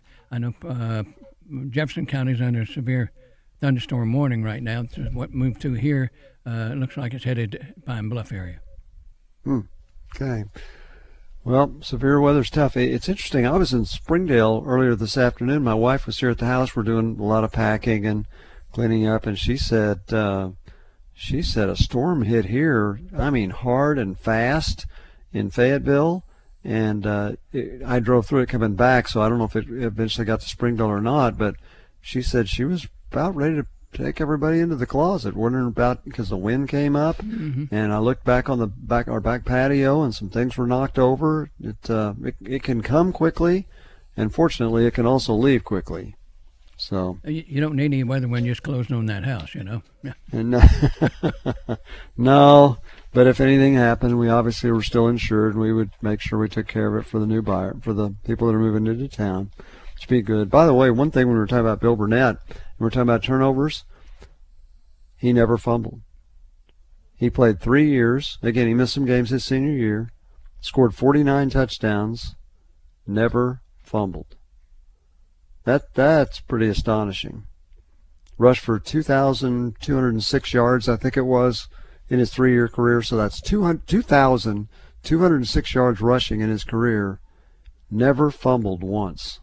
They didn't have the weight programs and nutrition that we have now. No. You would never look at him and think that he was a great running back. No. When he played, he was 6 foot 185. I'm guessing, by the time I got to know him, I'm not sure he weighed 165. I mean, he was a twig, and he was fit. He was very fit. He was a brilliant guy, obviously very devoted to Christ and his family, his wife. His last year was tough. They think he had CTE, which is from too many collisions. I guess he jumped over those piles a little bit too much, which led to some Alzheimer's. His wife was devoted to him. Her name is Linda. From what I understand, she was there every day for him. He was in an assisted living place for people that had mind issues, and including Alzheimer's. But she was there every day. I know Becky Patterson, who works with the Fellowship of Christian Athletes, visited him frequently. And so it's just a tough loss. And Ray, as you and I observe, getting a little bit more mature in our lives, guys that played back in the 60s are starting to disappear. Yep, we lost Bobby Crockett here recently. Yeah. Yep, others. So. Yeah, and all those guys. Terry Don Phillips. Yeah, all those guys to me, my age, they were my heroes. I mean, that's right. You looked up to all these guys. And when you picture them, you still think they're 20 years old. All right, hey Rick, when we come back, I want to talk baseball with you about something that went on over the weekend. Ready to do that when we return, and we take your calls, of course, when we return on Drive Time Sports.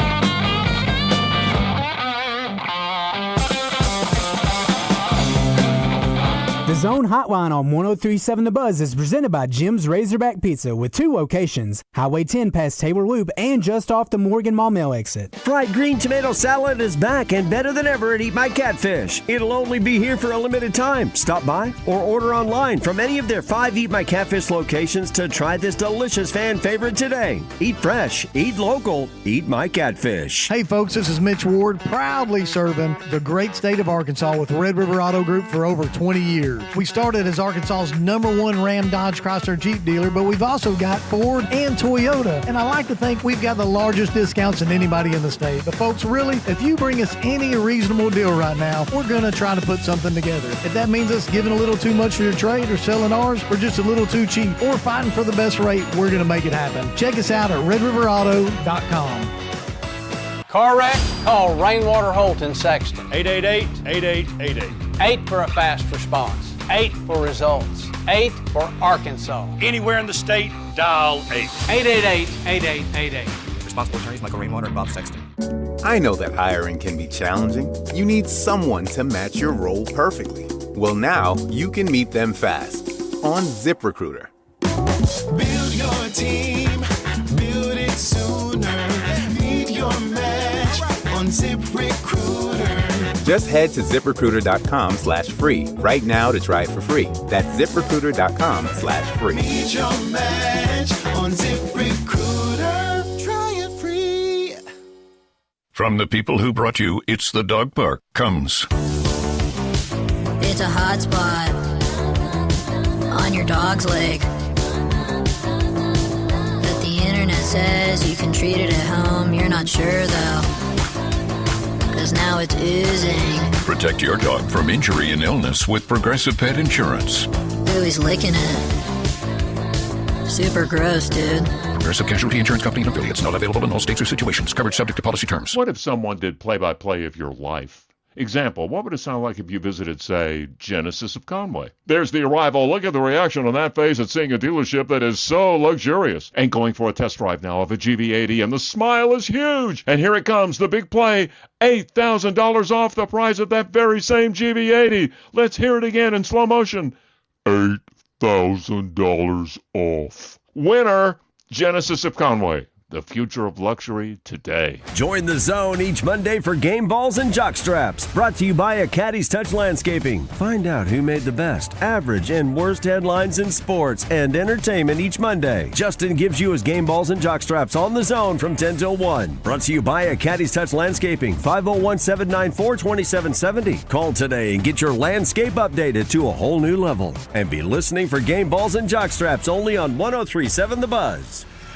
Welcome back to the Eat My Catfish studios, where if your hands aren't messy, you're doing crawfish season all wrong.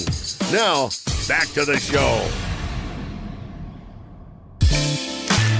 You're safe at home with Drive Time Sports on the Buzz Radio Network. Okay, welcome back to Drive Time Sports. Ray Tucker and Rick Schaeffer with you. Okay, Ray, what did you want to talk about? All right, so I think this is a game, Major League game involving Cleveland. Their starting pitcher was 6 outs away from a perfect game. And No. This was the Florida Marlins. The Marlins, okay. I'm playing the wrong team. Playing the whatever A's you want to call them. They're currently playing in Sacramento, and now they're headed for Las Vegas. Anyway, go ahead. All right. So the guy's 6 outs away from a perfect game, and they pull him. Absolutely horrible. Yeah. And their manager has been criticized dramatically for that. The pitcher's name was Yuri Perez. He this was his third start since coming off the injured list. He'd thrown 92 pitches, which I think we get way too concerned with pitch counts. He'd retired all 21 batters against the A's, who have a pretty darn good offensive team. And because he'd thrown 92 pitches, the manager took him out. We were talking about last week comparing soccer to baseball.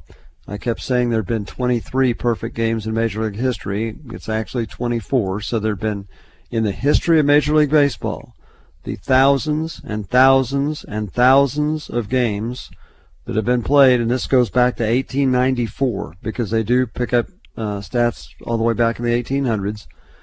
From 1894 through yesterday, there have been 24 perfect games in the history of baseball. Perfect games and unassisted triple plays are the most rare things that I can think of, because I think the unassisted triple plays, I think there have been about 19 of them, something like that. Really rare. Only one in the World Series. And only one perfect game in the World Series. And this guy had a chance, maybe his only chance, to ever be in the record books. Yeah, that's right. So he's pitching for the Marlins. The Marlins have a good team this year. It's and the manager's thinking they could make the postseason. They could definitely make the postseason. So they want to make sure. I mean, Perez is one of their better pitchers. He's just coming off the disabled list, and so he's thinking, okay, I want to make sure he's going to be available if we get into the postseason, and so therefore he pulled him out, and I get that. Hey, and the Marlins they're kind of a surprise team right now in Major League Baseball, so I get it to some degree, but by the other hand, we just mentioned this guy. The Marlins are 49-42, so that's pretty good, although it's in the National League, and the National League is a little bit more open than the American League. If you're 49-42, you're almost a cinch right now because so many teams are struggling. In fact, their record, the New York Yankees are 49-40. So the Marlins are playing right there with them, and in the National League East, where the Braves had the best record. In fact, they're 4.5 games behind the Braves. Am I right here? 6, 9. Yeah, 4.5 games behind the Braves, who have the best record in the National League. So I get that, but there again, 24 in history. Here's a guy that's got a chance to do something no Marlins ever done, and they pulled him. And maybe never will. Maybe never will. That's the other thing is you're never going to know. All right, our man, the shooter, Pat Bradley, will call us at 6 o'clock. He'll be with us 6 to 6:30. 6:30, Okay. We will have Kelly Harrell, the women's soccer coach at UA Little Rock, to join us to talk about the World Cup. I would think that Pat obviously lives in Boston, big city, Eastern influence. I got to think up there they think the World Cup is a pretty big deal. Do you think? Oh, heavens, yes. Yeah, I would They think took so. over Fenway Park. Soccer did? Yeah. And they drank all the beer in Boston. That's right. I read that. I think it was That's Scotland. exactly right. I think it was Scotland. Yeah, that's exactly right. They came in, and Boston has some of the oldest taverns in the United States because they were there before we were the United States, back when we were a colony. So I think I did read that. They drank all the They got all good excited. beer. They'd been watching reruns of Cheers. Isn't that hilarious? No, I just made that up. I don't know about that, but yeah, but that's pretty hilarious. Boston's a great city to visit for history. Really nice. So maybe Pat can tell us what's going on in the city of Boston. And of course, the Celtics, I don't know how Pat will take this. They traded one of their best players for draft picks and a 38-year-old guy. That was an interesting trade. All finances, right? Had to be. Obviously he was making a whole lot of money, and there were those that thought he was a little bit disenchanted. But once again, you have to take, when you read media reports, I think most of them are pretty accurate, but then we don't live up there, so we don't know how they really feel. Are Celtic fans really that upset about this? I don't know. Were Celtic fans down on him because they thought he wasn't a real team player? I don't know. Then you read others that say they should have massaged his feelings. He still had, 2 or 3 years left on his contract. He's making $61 million a year. $61 million a year. That is that's beyond my comprehension. Most of us in the listening audience would say that. Yeah. So let's just take a quick. I'm not going to do this off the top of my head because I don't want to make too big a mistake. But let's just say $61 million. That means every month. Go ahead, Rick. Oh my gosh. So every month he's making about $5.1 million. Well, every month. Can you imagine what one of those paychecks would look like? No. Okay, so let's say they take half of it with taxes, everything else. I think the largest federal tax right now is 36%, but they're going to have Massachusetts is an expensive state, so they're going to have state income tax. Let's say they take half of it. That means your monthly check would still be about $2.5 million. How would you like to be? How'd you like to be the teller at the drive-thru when he comes in depositing his check? I'm going to guess it's direct deposit. That's what I'm guessing. I can't believe they're going to hand him a check and he's got to go take it to the bank. I'd do that for the fun of it. What they would have to do would be the team would have to also hire a Brinks truck and have all the players, whether it's one at a time or they all load up in there and they stop at their bank, get out, go deposit, get back in the Brinks truck. Because would you feel safe if you had a check for $2.5 million and you're driving in your car? And especially if somebody knew that you made that kind of money. I was with a friend a couple of weeks ago at Saracen, and he had a jackpot for $8,600, and so his take was a little over $6,000, and they paid him in $100 bills. Wow! And he's going like, "Really? I just stick this in my pocket and walk out of here with it?" That's a good question. What do you do? What did he do? Do you put it in a bag, or do you? What do you do? He stuck in his pants pockets, and I was his bodyguard. Not that he needed a bodyguard to you get were out his of there. bodyguard. No, wow. No, you don't need a body. I don't want to insinuate that if you walk out of a casino in Arkansas that you got to worry about somebody taking your money. That's not the picture I was trying to paint here. I just want to say that very quickly, okay? Okay. That's fair. But you do get the heebie-jeebies because you're not used to doing that. Okay, well that would be $6,000 if it was even, would be 60 $100 bills. I've never carried that kind of money. I've never walked out, and that's $6,000. There are people that carry more money than that, isn't it? And yep, and just the record, I did pretty well myself. I wasn't worried about anything, and I went back this week and did pretty good again. So I'm liking Sarah's Casino Resort down in Pine Bluff. How about that? Good for you. And they're a sponsor of Drive Time Sports. Okay, so we do know that Pat Bradley is going to join us at 6:05, and we'll talk about the Celtics if he wants to. We'll talk about Darius Acuff with Sacramento because we had a caller earlier questioning whether that was a good place for him to go, even though, and I think for Malik Thomas going to the Cleveland Cavaliers, that's definitely a good place for him to go. Trayvon Brazile goes to Denver, good place for him to go.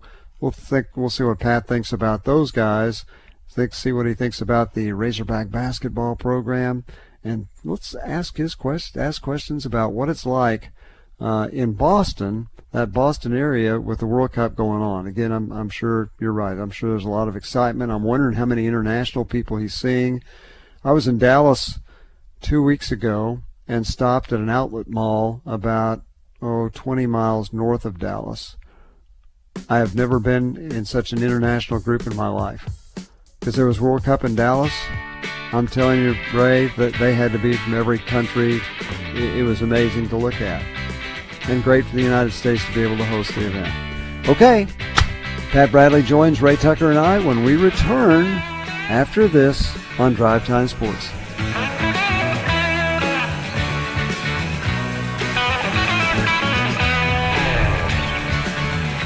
Rodney Carrington, live on stage. Nobody can afford to break up now. 2 bags of groceries about $500. We're going to be eating our boogers in about 3 or 4 weeks. Saturday, September 19th at Saracen Casino Event Center. Buy your tickets now at Ticketmaster. Don't miss Rodney Carrington. That bait shop's going to pick up. Y'all got any crickets down here? We got minnows left. Can I get about 2 dozen of those? Produced by Saracen Casino Resort. Fort Thompson's is having a sale. Ruger RXM 9mm $369.90. 6-hour 365 Macro Nightmare 9mm $679.90. CCI Blazer Brass 9mm 50-count ammo for $11.99 a box at Fort Thompson's. Willie D's Dueling Pianos has not moved yet. They're still rocking right here in the Little Rock River Market. Dueling Pianos upstairs, DJs downstairs with food and drinks every week. Reserve and learn more at WillieD'sPianoBar.com. Come and get your Willie on. David and Roger are hitting the road this summer, celebrating the Morning Mayhem Summer of Adventure presented by Oaklawn Hot Springs. Keep it on the buzz to find out where they're heading next. No matter what you do, you were finished. We can't be stopped. Oh, well, allow me to retort. 103.7 The Buzz. Oh, I'm sorry. Did I break your concentration? KABZ, Little Rock. Buzz News with KARK's Gary Burton Jr. The North Little Rock Community Center will be open for people looking to beat the heat. It's located on Willow Street and will be open starting at noon every day. The center says guests can feel free to bring their own snacks and entertainment. And the City of Little Rock's cooling centers also remain open. They're located at the Dunbar Community Center, Southwest Community Center, and West Central Community Center. Hours are Monday through Friday, 8 a.m. to 8:30 p.m. and 9 a.m. to 5 p.m. on Saturdays. And tomorrow, Little Rock Police is hosting its Boots and Badges Blood Drive to help the state's blood supply. It's going to be Tuesday, July 7th at the 12th Street Station. Donors will be getting a limited edition t-shirt as well as 2 free tickets to Magic Springs. One donation can help save up to 3 lives. For the Buzz Radio Network, I'm KARK's Gary Burton Jr. If you don't already have the Bet Saracen Sports Wager app, download it today from the app stores or go to BetSaracen.com. Bet Saracen is Arkansas's favorite sports betting app. Scattered showers and thunderstorms are possible Monday afternoon, evening, and into the first half of Monday night. Some of those storms could be strong to severe, mainly for damaging wind gusts and hail, likely up to quarter size. Monday night into Tuesday morning, temperatures drop into the low 70s. Tuesday starts out with lots of sunshine, and then a few showers and storms are possible in the afternoon and evening. I'm Arkansas Storm Team Meteorologist Jenna Warner for the Buzz Radio Network. The Rock City Margarita and Great Arkansas Beer Festival, presented by Oaklawn Hot Springs, is back. It's going down July 18th from 5 to 8 at the State House Convention Center in downtown Little Rock. Your ticket includes a tasting cup and margarita samples from some of the best bars and restaurants in the city. Get your tickets now at 1037thebuzz.com. Sip, sample, and celebrate summer at the most refreshing event of the season. It's the Rock City Margarita and Great Arkansas Beer Festival, presented by Oaklawn Hot Springs and brought to you in part by Tito's Handmade Vodka. You can't always see what's in the air, but dust, allergens, contaminants, even mold could be affecting your health. Learn about air quality testing at rainbowrestores.com. When the unthinkable happens, damage from smoke, water, fire, mold, or just poor air quality, let Rainbow Restoration fix your home or business. With their 24/7 rapid response, you'll get your life back on track fast. RainbowRestores.com. Rainbow Restoration. They restore, you recover. Services performed by an independently owned and operated franchise. The Honda Ride Red and Save Green sales event is happening at Honda Russellville. Get more done with a Pioneer 700 or 1000 side-by-side. Swing a leg over a dependable 4Trax Rancher ATV. Take your crew in a 4-seat Pioneer 704 or 5-seat Pioneer 1005. Bonus bucks on select models plus low-rate financing for qualified buyers. Visit HondaRussellville.com. For your safety, read the owner's manual and wear a helmet and eye protection. Always wear your seatbelt and close the side nets and doors when operating a side-by-side. Honda side-by-sides and ATVs are for riders 16 and older. Have questions about retirement, investments, or your money? Call our financial hotline. Dial 501-381-5228 and leave a voicemail with your specific financial question, and our experts will answer it on the Get Ready for the Future show Saturday mornings at 10 a.m. Get your financial questions answered by the pros. 501-381-5228. Call now. Securities offered through LPL Financial, member FINRA SIPC. Investment advice offered through Independent Advisor Alliance. Independent Advisor Alliance and Genwell Financial Advisors are separate entities from LPL Financial. FanDuel, in partnership with Oaklawn Sports, is now available here in the state of Arkansas. And on the biggest soccer stage in the world this summer, FanDuel, in partnership with Oaklawn Sports, is changing the soccer game with a feature built for soccer fans. Because sometimes your player gets subbed off and your bet goes with them. It can happen at any moment. 1 minute they're on the pitch creating chances, and the next they're heading to the bench. Well, not anymore. With FanDuel's Super Sub, if your soccer player is subbed out, your bet stays in. That's right. When your player leaves the match, your bet automatically continues on with the substitute player. So, whether the action happens early, late, or deep into stoppage time, you're still in it until the final whistle. Visit FanDuel.com/Arkansas to get started now. FanDuel, in partnership with Oaklawn Sports. Let there be goals this summer on FanDuel. Must be 21 plus and present in Arkansas. See terms at sportsbook.fanduel.com. Gambling problem? Call 1-800-GAMBLER. Looking for something unique to do in Little Rock? Head to the Museum of Discovery. Explore hands-on exhibits, try real science experiments, and meet live animals up close. Little ones will love the Small Fry Fish Camp Gallery, designed just for early learners. Catch an electrifying bipolar musical Tesla coil show or a live science demonstration during your visit. And with special events happening all the time, there's always something new to experience for all ages. So plan your visit and check out upcoming events at museumofdiscovery.org. Progressive knows you've got plenty of things to worry about.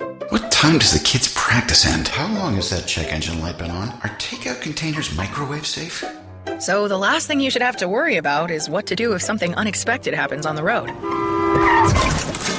That's why if you're ever in a major accident, Progressive's accident response can detect it and send help. It's just one less thing to worry about. How long does chicken last in the fridge? Progressive Casualty Insurance Company and Affiliates. Limited availability in California. Driver is responsible for emergency and towing charges not covered by the policy. Party at your place this summer? Fix things up inside and out with July 4th deals, now at Lowe's. Get up to 45% off select major appliances and save up to an additional 25% off when you bundle select major appliances. Plus, save $80 on the select Charbroil Performance Series gas grill, now $299. Our best lineup is here at Lowe's. Valid through 7/8 while supplies last. Selection varies by location. See Lowe's.com for more details. Listen each Friday during Drive Time Sports for the basketball insider in Arkansas. It's Bart Reed, made possible by Martin Orthopedics, with locations in Little Rock, North Little Rock, Cabot, and Hot Springs Village. Staffed with fellowship-trained orthopedic surgeons and sports medicine specialists. For more information on the web, go to martinortho.care.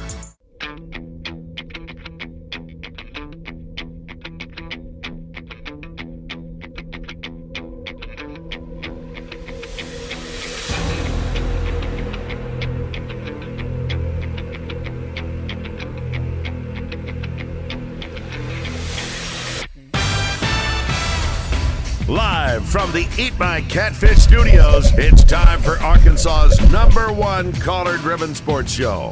It's Drive Time Sports on the Buzz Radio Network with your hosts, Randy Rainwater and Rick Schaeffer. Lock it in and get ready to dial us up. Drive Time Sports is on the air. Welcome back to Drive Time Sports. We get to play an intro for Ray Tucker, and perhaps we get to play an intro for Pat Bradley. From draining threes in the SEC to your TV, it's the shooter, Pat Bradley. Thanks to Bet Saracen and Razorback Camper Sales in Hot Springs. Now, here's Pat Bradley. Ray Tucker on Drive Time Sports is brought to you by Gwatney Buick GMC. Okay, so do we have Ray and Pat? You got us both. How about that? So, Pat, are you watching soccer somewhere tonight? Yes, I'm going to catch the game. Admittedly, I didn't watch every single game, but during probably the last week maybe, I've kind of been trying to pay a little more attention. Especially, over the weekend, it was probably a little bit easier to do, and so it's been. I think it's probably been better than I think everybody anticipated.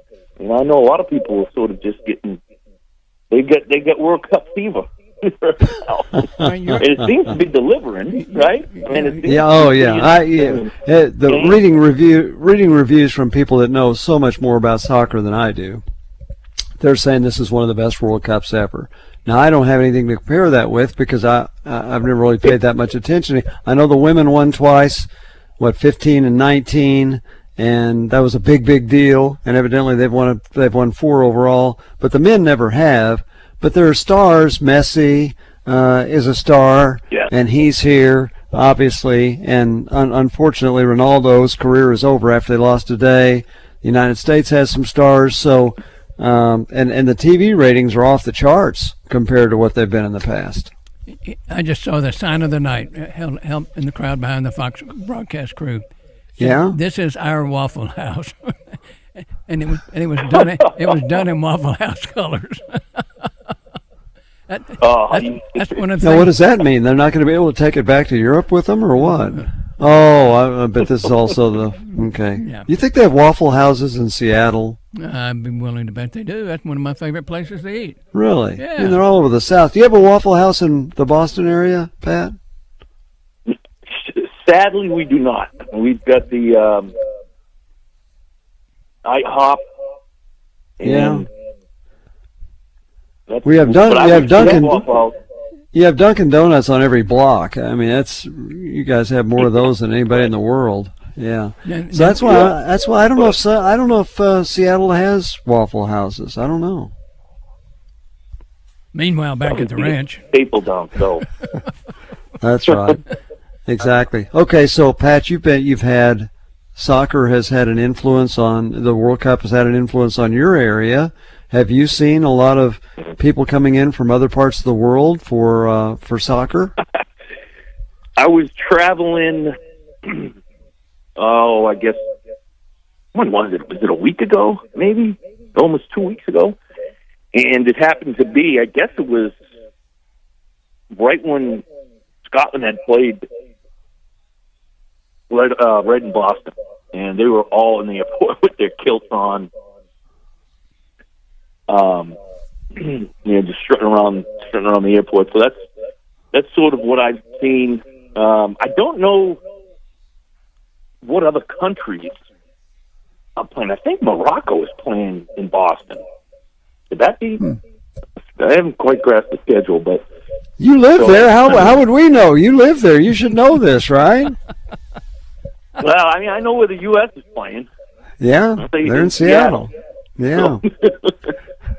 But the only reason I knew about those Scottish fans, they just took over the city. I mean, they were in droves. Like I said, they had their bagpipes playing outside, and yeah. They marched all over Boston. They made a big trip. It was really cool. They drank all your beer, right? Yeah, they did that, right. They actually, so they had Massachusetts. They did it was sort of like a one-time deal where if you owned a bar or a restaurant, you had, just during the World Cup, or whatever, 3 weeks that it's here, you can stay open like 1 or 2 hours later. Now, there was a lot of bar owners that thought that was a terrible idea because they didn't want to have to be dealing with people till 4 a.m.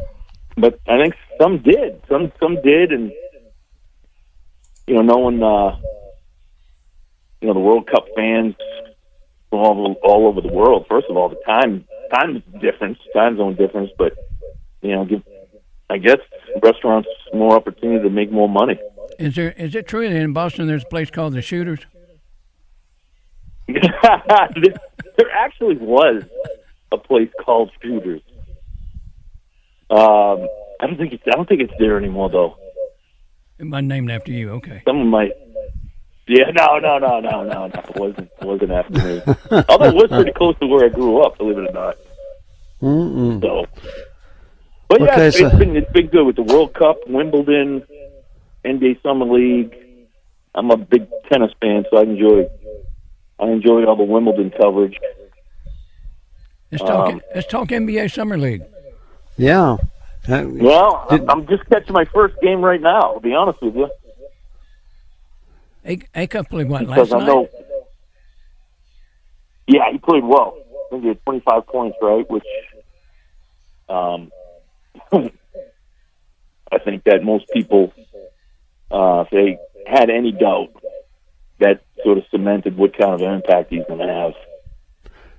And I think we all thought, Oh, yeah. And Calipari said the first 6 teams in the draft are going to regret not drafting him, and Sacramento got him 7th. We had a caller earlier today who was asking about how effective can he be? Can Sacramento be any good? Can he make them better? How good can Sacramento be with Acuff on them? Yeah, well, guys, unfortunately, we see this every season. Unless you miraculously, what happened with the Dallas Mavericks, where they somehow got the number 1 pick in Cooper Flagg. I mean, if you're going to go to a team that needs a lot of help. So that's just the nature of it. And, that they're going to want to build around him. It's just unfortunate that, that's the instant success usually isn't there. We know that sort of rookies. Now, Anthony Black sort of made a nice impact for the Orlando Magic. We have a good team. So that's, they get a good young team. But it's just, going to probably take a little while with Acuff. Do you like Malik Thomas in Cleveland? Yeah, I like Malik Thomas everywhere. He adds a shooter for them. And they obviously, they didn't have the kind of playoff, but, they finished, I think they were the 4th seed. 4th seed in the Eastern Conference. And so, they're a team right there that they got a superstar and their backcourt guy. They got a good young front court. So you get a guy like him comes in, because he's such a good scorer, whether it's shooting, getting to the paint. You would think that there's places that he can help them next year. And then how about Brazil and Denver? Yeah, well, he's he's 24, so he's a guy that it's not like he's 19 coming into the league and physically, he's got a couple of years to go. He's a guy that I could see him plug and play, especially, they end up taking him the 35th pick. So that's the guy that come in and you say to yourself, we can use him immediately. It'd be up to him because he's got the physical tools. He's got everything. It's just a matter of how quickly he can assimilate to the lifestyle, the playbook.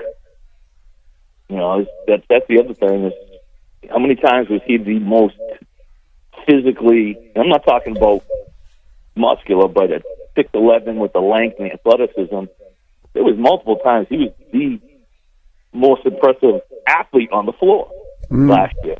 Yeah. You could see it. Obviously, we know it's not going to be like that. He's going to have to,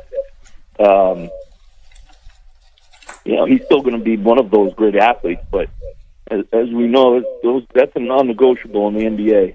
Everybody's an athletic. So you just mentioned adjust to the lifestyle. What's the biggest adjustment a player has to make from going to playing in college and playing in the NBA? Aside, obviously playing more games is one thing, but what else is the biggest adjustment? You know what I think is a big adjustment? And, I felt a little bit of this going from college to, it's just all your needs are met in college. You have somebody that takes care of everything for you. And when you go to the next level, it's not like your teammates are going to be hanging around going remote to play video games all day. You get that. So, for instance, like Bobby Portis, famously how, I don't know if his mother moved there, but a brother. So, you'll see a lot of times those guys, they go to practice, and then they'll go to an empty apartment by themselves. And so I think that's part of the adjustment is, being able to handle that. Now, it's a lot easier now. I know they got money, so yes, if they do have a relative, a lot of times I can move in with them. But with that being said, they have to, like, in some cases, right, you might have NBA staff members who can stay on you, but, it's like you got to get yourself to practice early. You got to get yourself to rehab on your own. It's not like you have a team manager or somebody helping you along with it. So it's just next level of responsibility and maturity. But you hear a lot of guys talk about it. Like I see, even when I was playing, you go to practice a couple hours a day, then everybody goes their separate ways. Yeah. And then you just got to figure out a lot on your own. But everybody goes through it, like I said, unless there's some built-in, somebody travels, your family's traveling with you. Or, there are some NBA teams, like I'm sure Sacramento has some sort of a in place to help the transition for a guy, especially he's your number one pick. So you don't want him to sort of fall between the cracks. But there's some players, they talk about it, how it was just going crazy, by themselves, really, especially initially. So, I think a guy like Trevor in Brazil, if he approaches it like, I can't, there's some things you're not going to be able to get away with what you did last year. So you got to know the playbook up and down. I remember when I was playing with the Summer League, it was, the playbook that they gave me was thicker. It had to be maybe 5 inches thick. Just the playbook. Now, this was Rick Pitino's playbook, so he probably had a lot more in there than anybody else. Yeah. But, and you're expected to learn it. They give it to you on Monday, you have a game on Tuesday. And so, those types of things where, like I said, you got to make that adjustment. I mean, you got to be professional. You can't, and that's the other thing, right? I mean, how many times did we say last year, like, even though they're getting paid, people still kind of look at them like they're college athletes, which is true. But, there's no more of that now. But when I'm watching NBA, oftentimes I don't think they run plays. Yeah, well, then there's that too, yeah. Wow. Right, and, for a guy like Brazil, it'd be, just the timing of where to be on the floor, the timing of setting a screen, and to your point, when to get away, right? If you're playing with somebody and when to clear out the corner or the wing, and that part of it too is just keep playing. You're only going to learn that in practice. Interesting. Well, it is a whole different world. Okay, so your team, the Celtics, traded a superstar who's making $61 million a year. That's hard to imagine. For an aging player and a bunch of draft picks. How are they taking that in Boston? Well, unfortunately, what is being pointed to is private equity. So I guess they just recently sold the group of owners who grew up Celtics fans and bought the team a few years back.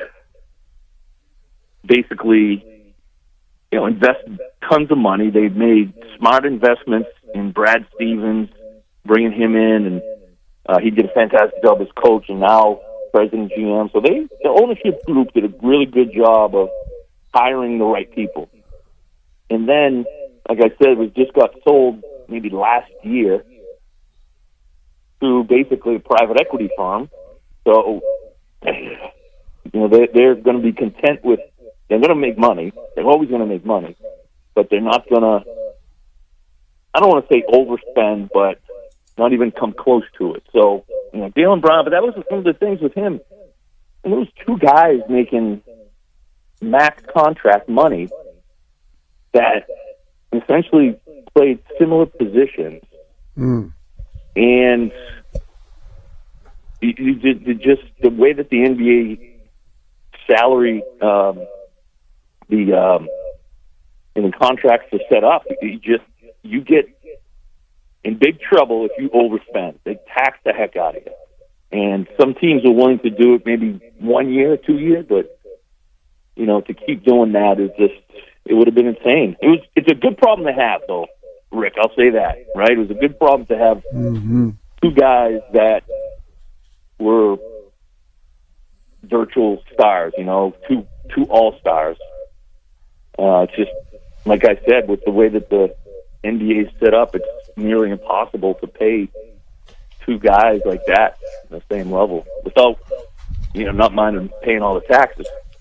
Yeah. So what you're saying is, whether it was a popular decision or not, it was mostly a financial decision. It was mostly a financial decision. Now you'll hear people say, "Well, I don't know if they could," and they win a championship together, and people are still talking about how, I don't know, one guy wants to take all the shots, the other guy. I didn't think it really was that. I just think it came down to a financial decision. It didn't seem like that there was any strife on the team. It's just, unfortunate. Well, it's the same thing. The Red Sox, how many guys did they not want to hold on to because of money decisions? Oh, yeah. That's right. But, they're fine. Still making money. They're making money, but they're struggling. And I guess you hear rumblings that their owner is considering selling. I didn't know that we would ever see that day happen. Are you hearing that? I did not hear that, although if everything you hear from fans is they want him to sell. It's kind of a love-hate relationship. Yeah, every fan wants the owner to sell the team if they're not winning because they think they're not paying enough. And that's just totally ridiculous. Right. When you think of what the Red Sox have done over the last 20 years compared to the 86 years before that, it ought to be. You shouldn't be a disgruntled fan if your team has won 4 World Series in recent years. No. I mean, that's right. You're gonna. I mean, most fans are gonna view it that way, and that's why I just think the ownership group they got to invest in a smart general manager who understands value, trades, free agency, and of course, every once in a while you'll get that guy in the draft that, and maybe like Coach Cal said, that guy is going to be tough. Everyone's going to wish that they had drafted him. Although I do think the kid that went number 1 overall, Devance, is sure. Hey, you could take any of the top 10 and say those guys are really, really good players. All right, Pat, we'll enjoy watching the soccer game tonight. Thanks for joining us, and we'll talk to you next week on Drive Time. Thanks. All right, that's Pat Bradley, Ray Tucker, and Rick Schaeffer. We'll be back to talk about World Cup soccer with Little Rock's women's coach when we return on Drive Time Sports.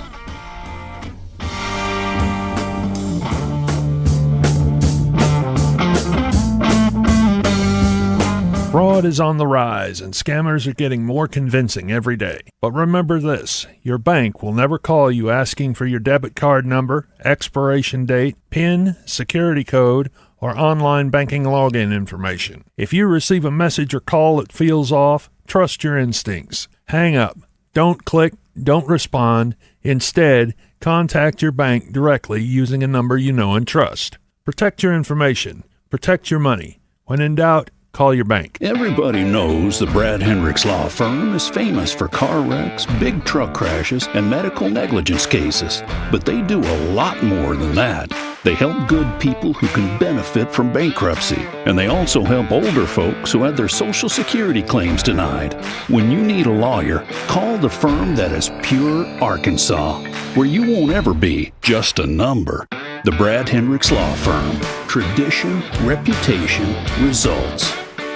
U.S. Truck Accessories, your #1 Central Arkansas source for truck accessories, specializing in camper shells, bed covers, spray-in bed liners, trailer hitches, steps, grill guards, bumpers, lift kits, and much more. With professional installation on all products they offer. Locations in Conway and Searcy. U.S. Truck Accessories offers their customers twice the service. Locally owned and operated by a military veteran since 2002. Visit in-store, online. U.S. Truck Accessories. Work hard, play hard.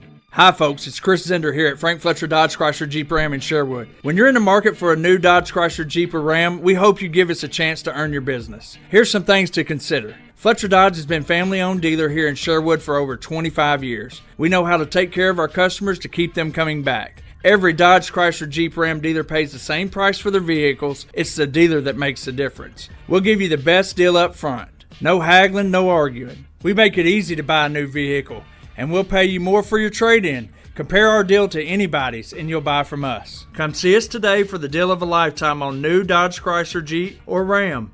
At Frank Fletcher Dodge, you'll always get the best price, the lowest finance rate, and more for your trade. And we promise you a hassle-free buying experience. We want to be your dealer for life. Shop Fletcher Dodge in Sherwood before you buy anywhere else. Just tell us what you're looking for and we'll make you a deal. Come see us in person at Fletcher Dodge on Warden Road in Sherwood or shop online at FletcherDeals.com. Farming demands well-built equipment. Kubota equipment. Well-built, proven for over a century. Tractors that get the job done right. Hay tools backed with a 2-year warranty. And Kubota Sidekick utility vehicles is where durability meets speed. And productive SVL track loaders. Visit your local Kubota dealer today for a demo or stop into River Valley Tractor online at rivervalleytractor.com for more information. Now back to Drive Time Sports, live from the Eat My Catfish studios, where the only thing that Randy and Rick like more than talking sports, it's the fresh, local seafood at Eat My Catfish. The #1 sports radio show in Arkansas, Drive Time Sports on the Buzz Radio Network. Ray Tucker and Rick Schaeffer with you on a World Cup Monday as the United States plays Belgium. Fox TV, 7 o'clock. Ray, why don't you introduce your guest? All right. We are delighted to have Callie Harrell, who is the women's soccer coach at University of Arkansas at Little Rock. Wonderful young lady. And I watched some of the World Cup with she and her friend Jason Birmingham and learned a little bit about soccer. And so I don't know if we really want to try to educate here, Kelly. First of all, what is going on in this country is absolutely fantastic. It really is. And thanks for having me on to chat a little bit about soccer. But, yeah, the World Cup's been wonderful. It's super exciting to see how, passionate people have been, whether it's about their home country, the USA, or just the sport in general. It's been really fun to watch. Do you think that Americans would be as interested, even though they're hosting, if the U.S. team hadn't won the matches they've won?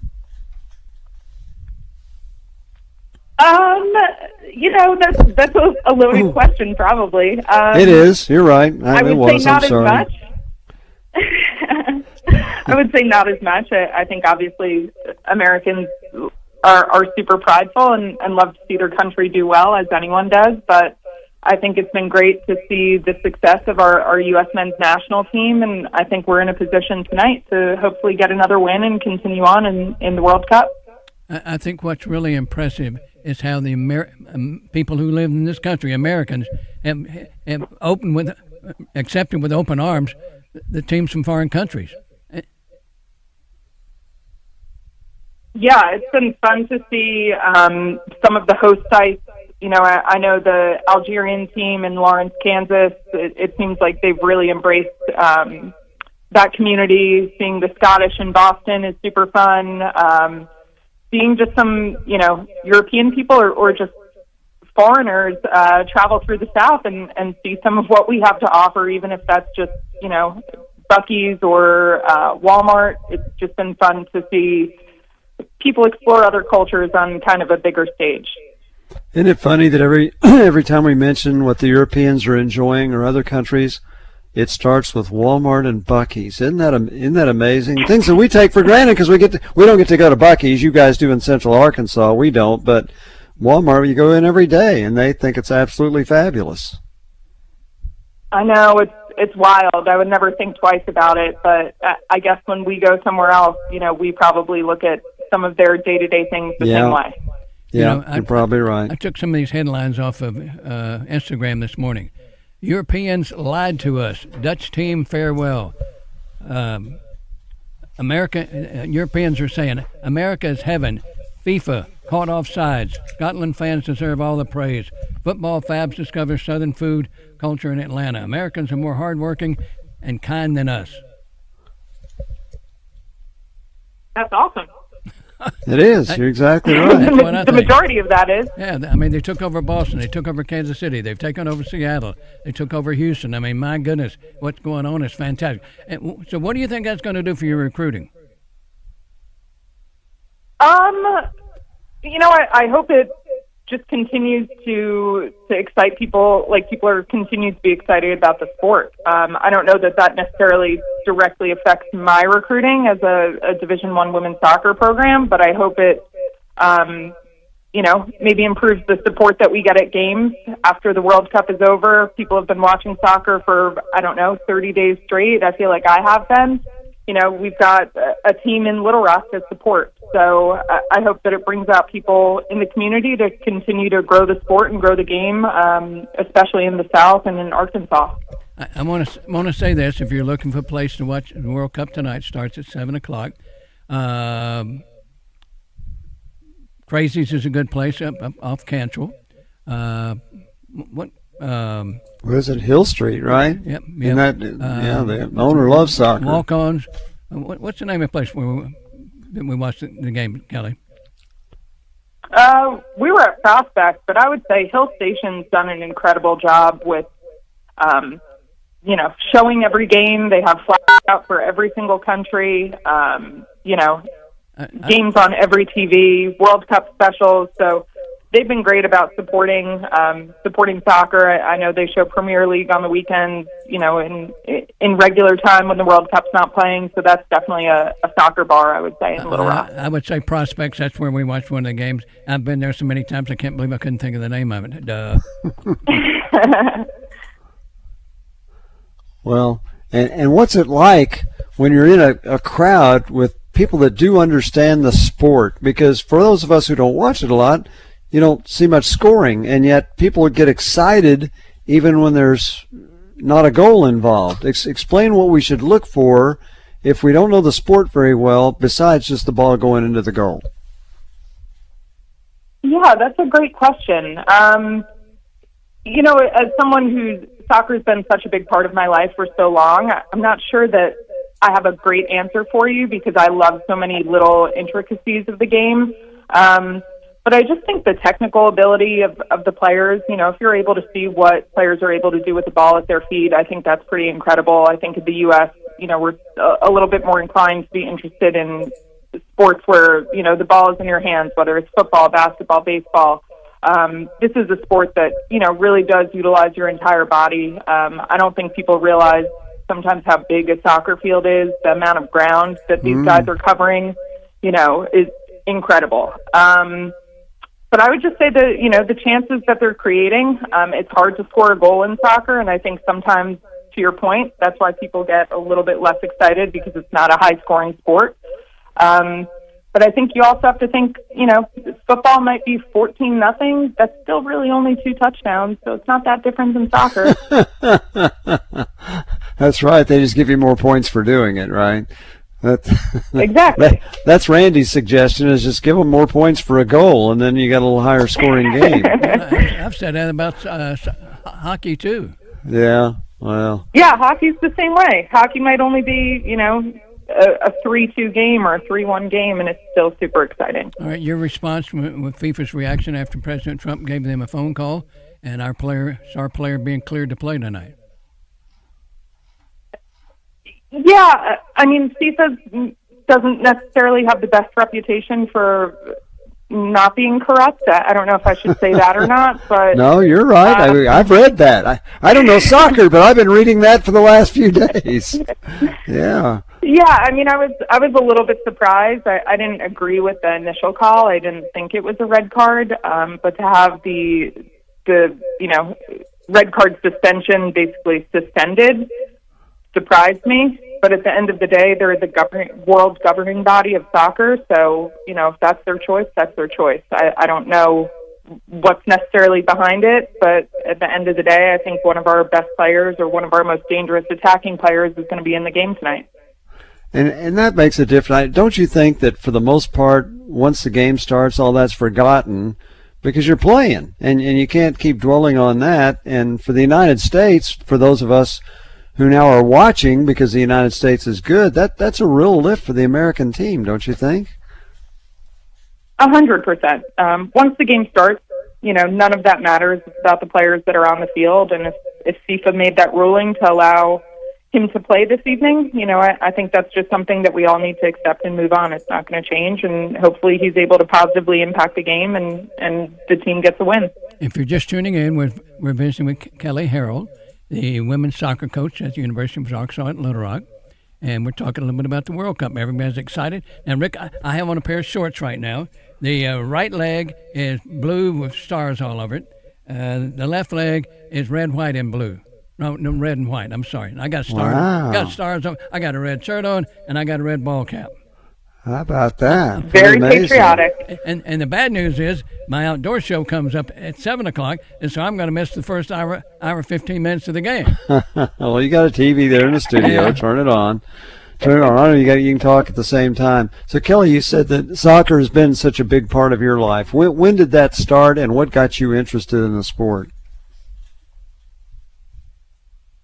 Soccer for me started probably when I was about 4 years old. I grew up in New York. I just remember driving by a soccer field or, a field where little kids were playing soccer and saying that I wanted to play. And that was kind of the beginning of it all. I really never looked back, and soccer's been a huge part of my life. It got me to college. It's, coaching college soccer is the only job that I've had since I've left college. So I've been really fortunate in that aspect, but it really has shaped so many things in my life for my entire life.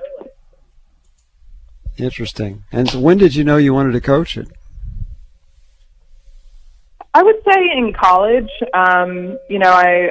I really wasn't sure what I wanted to do, and soccer was something that I was super passionate about, and I think I was struggling to find something, in the real world that I had that same passion for, and my assistant coach at the time had suggested that I consider maybe becoming a coach, and I got into it. Got my first job at Monmouth University in New Jersey, and really haven't looked back since.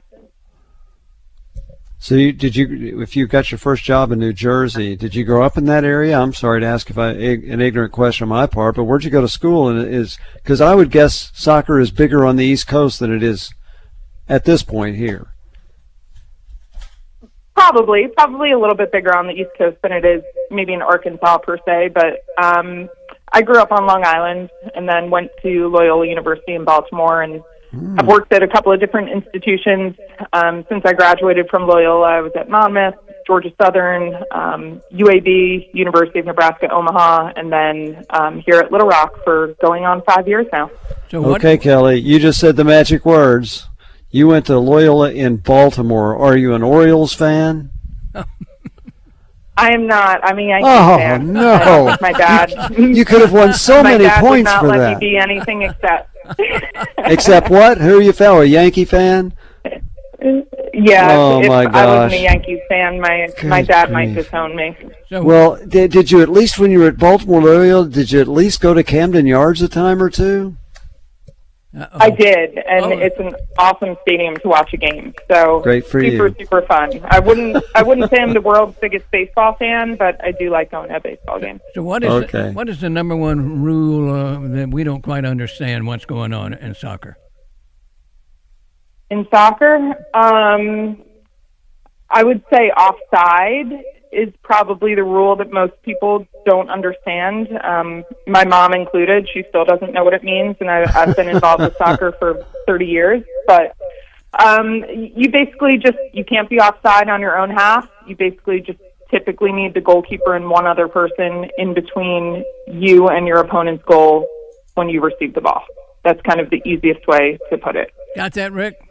Yes, sir. That's right. It's easy as can be. That's right. Just put the ball in the other team's goal. That's pretty simple, isn't it?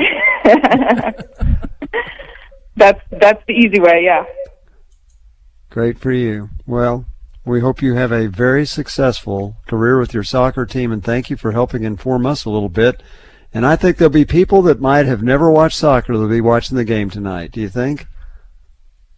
Absolutely. I think everyone's going to get behind the U.S. and, root for a win. I was going to ask I was going to ask you what our odds are, but we'll talk about that when we come back, okay? Okay, very good. All right, Kelly's still with us for another segment. That's great. We'll talk about soccer, or if you want to call about anything else, please feel free to do so when we return on Drive Time Sports.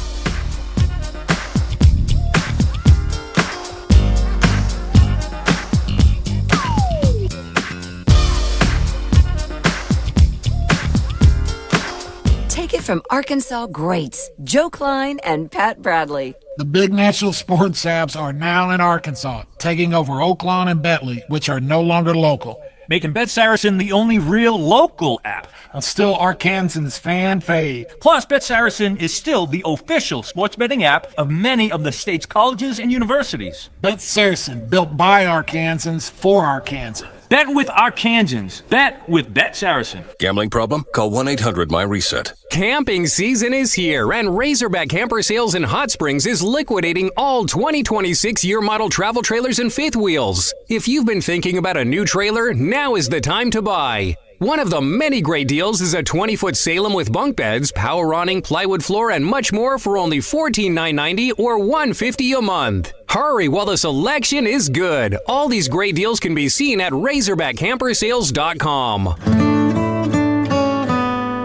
It's the first day of the first grade, and she found a new best friend. It's a laid-back Sunday afternoon, you wish would never end. The homemade taste of Bluebell, and good friends gathered round. The good old days are being made right now. Bluebell Chocolate Lava Cake is a mountainous eruption of flavor. Classic vanilla ice cream loaded with rich chocolate cake pieces, rivers of chocolate sundae sauce, chunks of dark chocolate, and a deep fudge swirl. Prepare yourself for an earth-shaking experience. The good old days are being made right now. The good old days are being made right now. Look for Bluebell half gallons, $6.99 when buying 2 at Kroger. Now through July 7th. This is the Pigskin Preacher, bringing you the word. Every time I see a dog wearing one of those cones, it's always funny. But as our insanely energetic hound Mavis has been wearing one since her surgery, it's actually rather sad. She keeps looking at me with the expression, "Why are you making me wear this?" I hate it. Every dog wearing the so-called cone of shame wears that look of betrayal. I've dreaded that I had to do this, and I've tried to make it up to her by bringing her some Chester's chicken from Doublebee's, which of course covers a multitude of sins. If you know someone who's been wearing the cone of shame, stop by a Doublebee's near you for a peace offering. It might be a snack or one of our homemade sandwiches, catfish on Fridays, hamburgers, pizza, cookies. The list goes on and on. Doublebee's. It's where you gas it, grab it, and go. That's Doublebee's. Live from the Eat My Catfish studios, this is Drive Time Sports. Be a part of the game plan. It's Drive Time Sports on the Buzz Radio Network. Welcome back to Drive Time Sports. Ray Tucker, Rick Schaeffer. We're talking soccer right now. I have to tell you, too, during the break, I'm reading a story about, and Kelly, maybe you can explain this again to us non-soccer aficionados, that, Balligan, if I've said that right, is going to be in the United States' starting lineup, one of 11. Meanwhile, Belgium, a couple of their stars are not going to start. Let's see, Jeremy Doku and Kevin De Bruyne, I suppose they're not in the start. They're not in the starting lineup.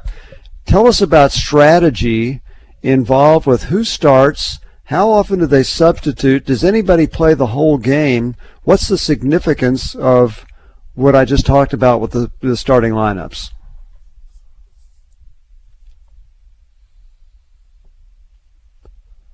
Oops.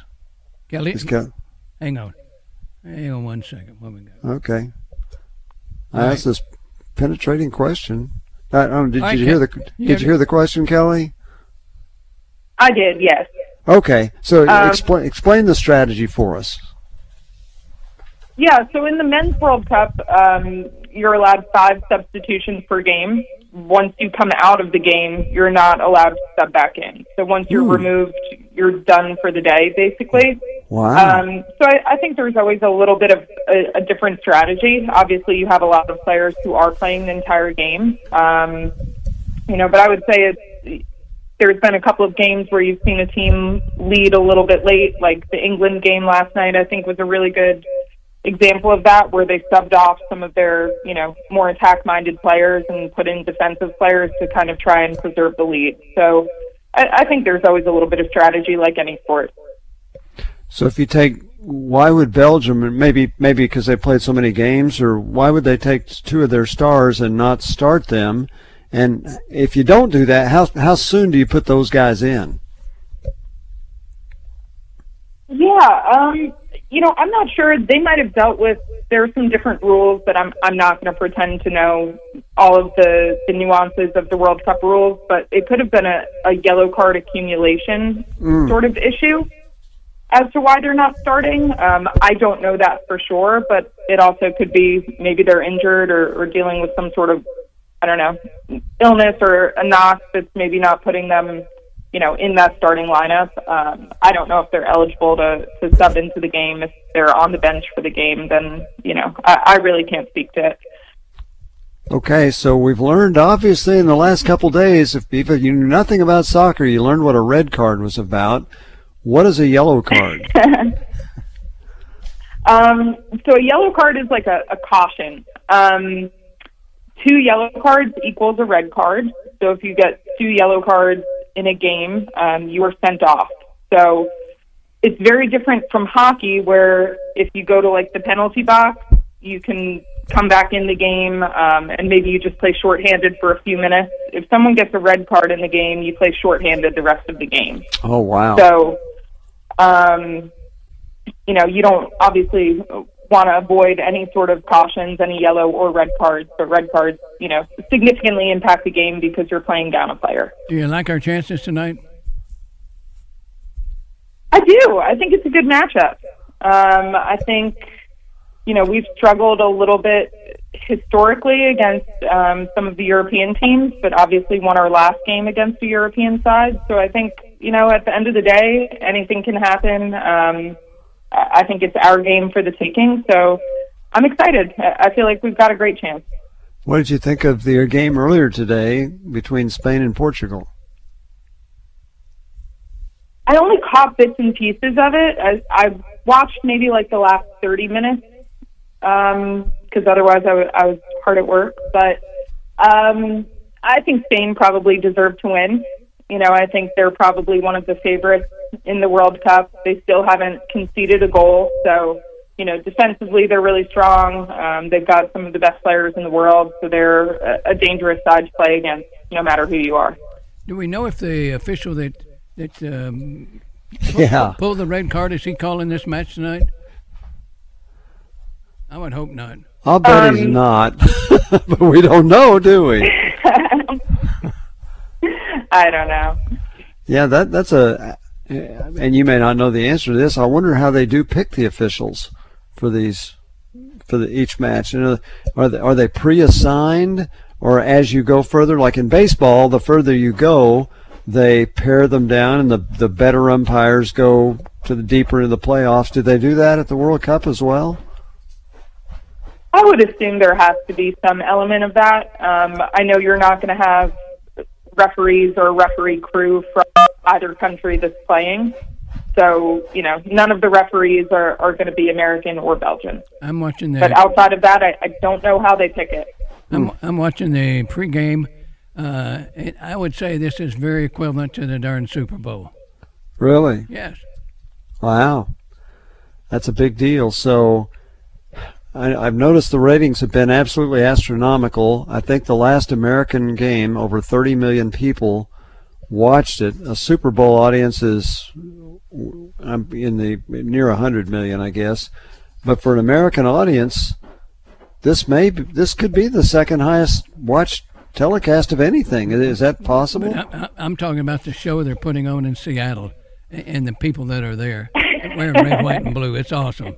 Okay. I'm getting chill bumps from watching it. I was talking about TV ratings. I figure this has got to be good for your sport, don't you think, Kelly? That Americans who have not been enjoyed. Yeah. It's amazing for the sport. It's been fun, to talk soccer a little bit with people who typically wouldn't tune in and watch a soccer game.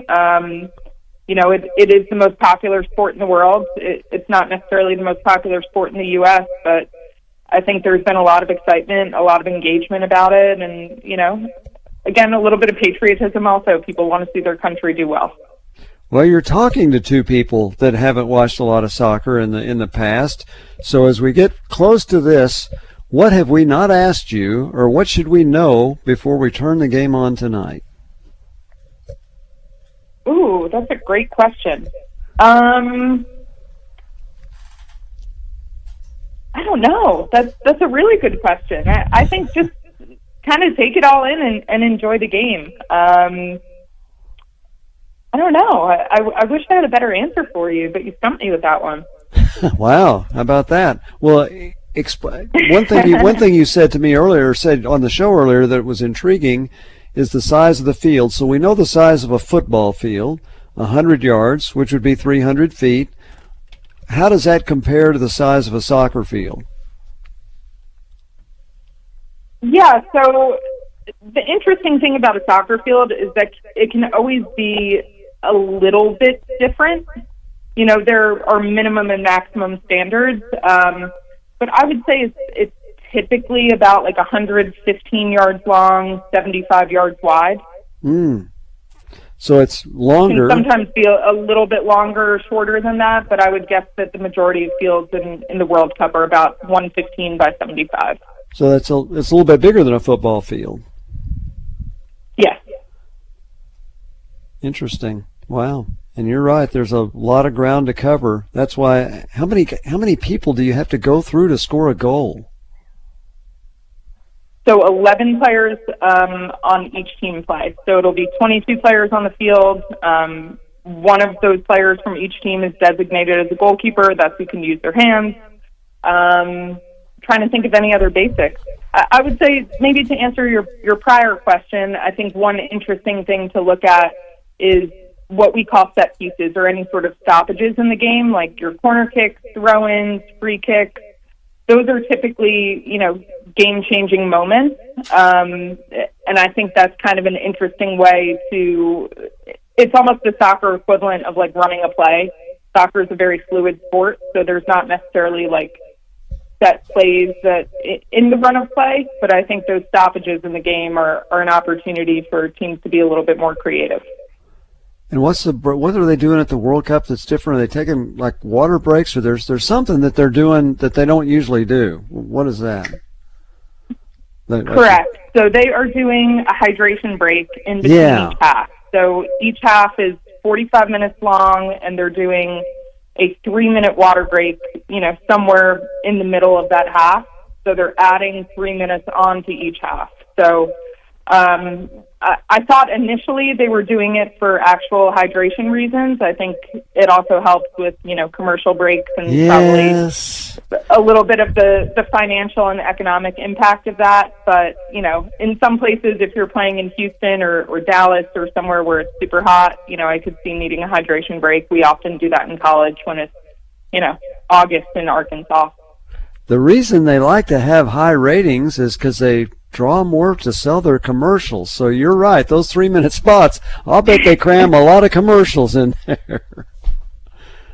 They sure do. You got to pay for it. All right, Kelly, thanks a lot. Join us tomorrow for Drive Time Sports. Night, on a weekend or a holiday. Dial 8 for Rainwater Holmes and Sexton. 888-8888. Responsible attorneys Michael Rainwater and Bob Sexton. With many convenience and grocery stores moving to mostly self-checkout these days, no